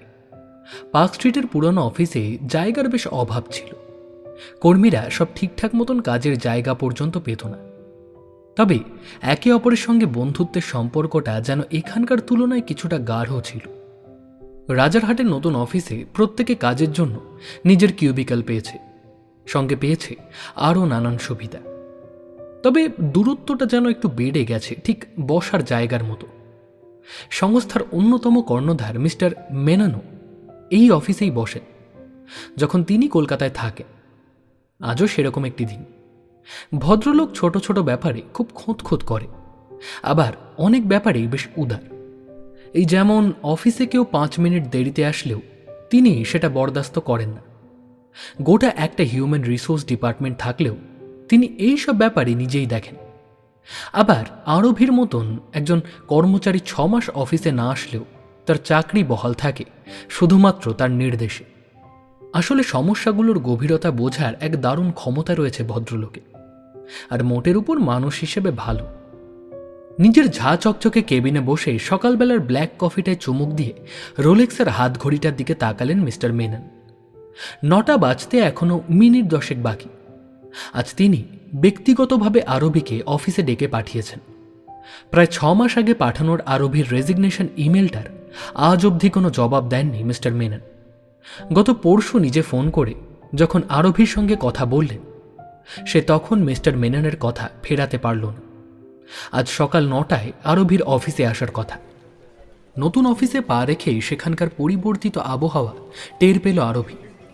সৃজিতের মৃত্যুর পর সে আর এই সংস্থার চাকরি করতে চায়নি। একটা মানসিক বিষাদ তো ছিলই, তার চেয়েও বেশি ছিল ভয়। প্রত্যেক মুহূর্তে সৃজিতকে মনে পড়ার ভয়। পার্ক স্ট্রিটের অফিসের চেয়ার টেবিল, আলমারি, পুরনো খবরের কাগজের পাহাড় করা গোডাউন, এমনকি টেলিফোনগুলো পর্যন্ত আরবিকে মনে করাতো সৃজিতের কথা। নিজের জীবনে সে কোনো মতেই সামনের দিকে এগিয়ে যেতে পারত না। এমনকি অফিসে ঢোকার সঙ্গে সঙ্গেই কলিগদের সহানুভূতি তাকে আরও বেশি করে সমস্যায় ফেলত। আরবি এই সমস্ত কিছু থেকে বেরিয়ে আসতে চেয়েছিল। বিগত 6 মাসে সে অনেকটাই মানসিকভাবে স্থিতিশীল হতে পেরেছে। সৃজিত এখন একটা প্রচ্ছন্ন স্মৃতি হয়ে রয়ে গেছে তার কাছে, প্রতিদিনের অভ্যেস নয়। কাঁচের স্লাইডিং দরজাটা দিয়ে ভেতরে ঢুকেই আরবি দেখতে পেল পার্ক স্ট্রিটের সেই ঘিঞ্জি অফিসের কিছুই এখানে আর অবশিষ্ট নেই। চারিদিক ঝকঝক করছে। পুরনো কাঠের চেয়ার টেবিলগুলোরও একটাও এখানে আর নেই। ভিতরে আলাদা আলাদা কিউবিকালে ইতিমধ্যেই অনেকে এসে বসে পড়েছে। মেইন গেটের সামনেই নতুন রিসেপশনের কাউন্টার, সেখানে একটি অপরিচিত মেয়ে বসে কি যেন কাজ করছে। আরবিকে এখন আর কেউ দেখছে না। একমাত্র মিস্টার মেনন তার কেবিনে লাগানো বিশাল কম্পিউটার স্ক্রিনে এন্ট্রেন্সের সিসিটিভিতে আরবিকে ঢুকতে দেখলেন। মনে মনে খুশি হলেন তিনি। আরবি রিসেপশনের সামনে এসে দাঁড়ালো। সেখানে বসে থাকা মেয়েটিকে উদ্দেশ্য করে বলল, মিস্টার মেননের সঙ্গে দেখা করব। মেয়েটি কিছুটা তাচ্ছিল্যের সঙ্গে আরবির দিকে তাকিয়ে জানতে চাইল, আপনার নাম, কোথা থেকে এসেছেন, অ্যাপয়েন্টমেন্ট আছে? আরবি উত্তর দেওয়ার আগেই কোথার থেকে উদয় হলো মিস্টার মেননের পার্সোনাল অ্যাসিস্ট্যান্ট। ছেলেটি বরাবরই বেশ হাসি খুশি। আরবির সঙ্গে বেশ ভালো সম্পর্ক ছিল তার। সে রিসেপশনিস্ট মেয়েটিকে বলল, ইনি আরবি সেন, স্যারই ওনাকে ডেকেছেন। সরি ম্যাম, আমি আসলে জানতাম না। প্রত্যুত্তরে হাসলো আরবি। তুমি তো নতুন অফিসে প্রথমবার এলে, দেখতেই পাচ্ছ অনেক কিছু বদলে গেছে গত 6 মাসে। হ্যাঁ, তাই তো দেখছি। স্যার তোমাকে দেখে খুশি হবেন, আমার সঙ্গে এসো। আরবি তার পিছু নিল। মিস্টার মেননের কেবিনে ঢোকার সঙ্গে সঙ্গেই আরবি বুঝতে পারল সে এখনও এই সংস্থায় বেশ গ্রহণযোগ্য। নিজের চেয়ারে বসে ল্যাপটপে মুখ গুঁজে কাজ করছিলেন মিস্টার মেনন। আরে আরে আরে আরে ওয়েলকাম ব্যাক ডিয়ার। আগেও এভাবেই কথা বলতেন তিনি। আরবি হাসল। ধীর লয়ে এসে দাঁড়ালো মিস্টার মেননের টেবিলের সামনে। তার দিকে এক দৃষ্টিতে তাকিয়ে তিনি বললেন, এত ডাল লাগছে কেন তোমাকে? Come on, cheer up. তারপর হাতের ইশারায় সামনের চেয়ারে বসতে বললেন। মিনিট 2-এর মধ্যেই আরবির পছন্দের 1 কাপ ক্যাপুচিনো এনে হাজির করল একজন বেয়ারা। এই পরিবর্তিত পরিবেশ বেশ ভালো লাগছিল আরবির। একবারের জন্য মনে পড়েনি সৃজিতকে। মিনিট 2-এর নিস্তব্ধতা ভাঙলেন মিস্টার মেনন নিজে। তুমি কাল থেকেই রিজয়েন করছো, অনেক রেস্ট হয়ে গেছে। একটা আনফিনিশড প্রজেক্ট আছে তোমার জন্য, যত তাড়াতাড়ি সম্ভব সেটা গোটাতে হবে। নতুন অফিসে ঢোকার পর থেকে আরবিরও নতুন করে কাজ করার ইচ্ছেটা জেগেছিল। একটু ইতস্তত করে জানতে চাইল, কোন প্রজেক্ট স্যার? সৃজিতের ফেলে যাওয়া প্রজেক্টটা। হয়তো যার জন্য ওকে মার্ডার করা হলো সেই প্রজেক্টটা এতদিন তোমারই অপেক্ষায় পড়েছিল। তোমাকে সেটা ক্লোজ করতে হবে।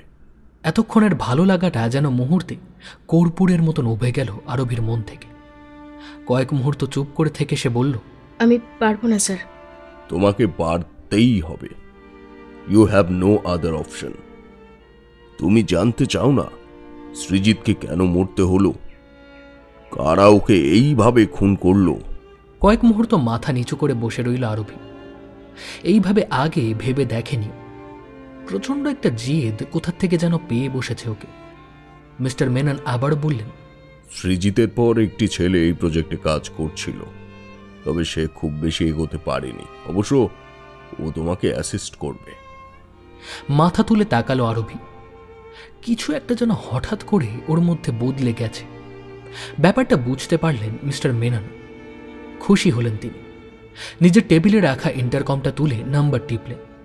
তারপর কাকে যেন বললেন, পিকুকে আমার কেবিনে পাঠাও, সঙ্গে করে ওয়াটার স্কারসিটি ফাইলগুলো নিয়ে আসতে বলবে। কেবিনের দরজা ঠেলে যে লোকটা ভেতরে ঢুকে এলো তাকে দেখেই আরবি বুঝতে পারল কেন এতদিন এই কেসটা সলভ হয়নি। বয়স 30-এর আশেপাশেই হবে, ছিপছিপে চেহারা, সারা মুখে খোঁচা খোঁচা দাড়ি, একটা বহুদিনের পুরনো নীল রঙের জিন্সের সঙ্গে কালো রঙের পাঞ্জাবি পরা। পাঞ্জাবিটা যেন তার শরীরে কেউ টাঙিয়ে দিয়েছে এমনভাবে ঝুলছে। মাথার সামনের দিকটা প্রায় ফাঁকা হয়ে এসেছে। অল্প বিস্তর যতটুকু চুল রয়ে গেছে সেগুলো উস্কো খুস্কো। দেখেই মনে হচ্ছে সপ্তাহখানেক স্নান করেনি। চোখে কালো ফ্রেমের চশমা। মিস্টার মেননের টেবিলের সামনে এসেই হাতে থাকা দুটো ফাইল শব্দ করে নামিয়ে রাখল লোকটা। তারপর আর চোখে আরবির দিকে তাকিয়ে মিস্টার মেননকে বলল, স্যার, এই যে আপনার ফাইল, বলুন আমায় কি করতে হবে। মিস্টার মেনন তাকে আরবির পাশের চেয়ারটাতে বসতে বললেন। তারপর আরবিকে উদ্দেশ্য করে বললেন, এই হলো পিকু সামন্ত। সৃজিতের পরে কেসটা ওই কভার করছিল। আরবি ঘুরে তাকালো পিকুর দিকে। পিকুর মুখে একটা তাচ্ছিল্য ভরা হাসি লেগে রয়েছে। চশমাটা খুলে পাঞ্জাবির কোনা দিয়ে কাঁচ মুছছিল সে। আরবি বুঝতে পারল না এই লোকটার আচরণে এতটা উদ্ধত্ত কেন। সে পিকুর দিকে তাকিয়ে বলল, আগে দেখা হয়নি আপনার সঙ্গে। পিকু মুখ তুলে তাকালো আরবির মুখের দিকে। নিজের মনেই বলল, এতটা সারল্য, তাহলে কি ডকুমেন্টসগুলো সব ভুল, নাকি এর পেছনে অন্য কোনো ষড়যন্ত্র রয়েছে? আমি এখানে জয়েন করার পর আপনি আজই প্রথম এলেন, তাই দেখা হয়ে ওঠেনি। কথাগুলোর মধ্যে এতটুকু ঔদ্ধত্য খুঁজে পেল না আরবি। মিস্টার মেনন টেবিলে রাখা ফাইলগুলোর দিকে তাকিয়ে বললেন, আরবি, ফাইলগুলো আগে ভালো করে স্টাডি করো। ইকু তোমায় হেল্প করবে। তারপর যত তাড়াতাড়ি সম্ভব কাজ শুরু করো। তাহলে আমার কাজ শেষ তো? আমি তাহলে এবার পেজ 3 নিউজে ফিরে যাব। আরবি খুব কষ্টে নিজের হাসি চেপে রাখল। মনে মনে ভাবল, এই চেহারা নিয়ে আবার পেজ 3 নিউজ কভার করে। পিকু নিশ্চয়ই আরবির মনের কথাটা বুঝতে পারল। হঠাৎ বলে উঠল, ম্যাডাম, আমার চেহারাটার জন্যই বড় বড় সেলিব্রিটিরা আমায় মনে রাখে। পিকু, তোমার কাজ একেবারেই শেষ হয়নি, বরং নতুন করে শুরু হলো।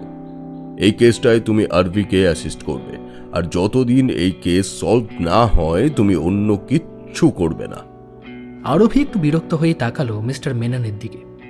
তিনি আরবিকে চোখের ইশারায় আশ্বস্ত করলেন। ফাইলগুলো হাতে নিয়ে উঠে পড়ল আরবি।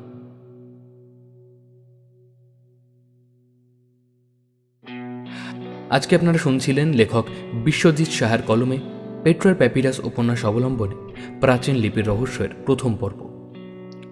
দ্বিতীয় তথা অন্তিম পর্ব আপনারা শুনবেন রবিবার ঠিক রাত 9টায়। কেমন লাগলো আজকের গল্প জানাতে ভুলবেন না আপনাদের মূল্যবান কমেন্টসের মাধ্যমে। আর খুব ভালো লেগে থাকলে চ্যানেলটি সাবস্ক্রাইব করে পাশে থাকা বেল আইকনটি অবশ্যই প্রেস করে দেবেন। তাতে যখনই আমরা নতুন গল্প আপলোড করব আপনাদের কাছে নোটিফিকেশন পৌঁছে যাবে। আজকের গল্পে যেসব কলাকুশলীরা অভিনয় করেছেন তাদের ডিটেলস দেওয়া থাকবে ডেসক্রিপশন বক্সে, অবশ্যই চেক আউট করতে ভুলবেন না। আজকের গল্প পাঠে এবং সম্পূর্ণ পরিকল্পনা এবং পরিচালনায় আমি সন্তু। শব্দ সংযোজন এবং আবহ দাস স্টুডিও। প্রচ্ছদ অলঙ্করণে রৌনক। তবে আজকের জন্য এটুকুই। ফিরছি এই গল্পের দ্বিতীয় তথা অন্তিম পর্ব নিয়ে রবিবার ঠিক রাত 9টায়। ততক্ষণ সঙ্গে থাকুন, শুনতে থাকুন আমার চ্যানেল রাজদেবী 2.0।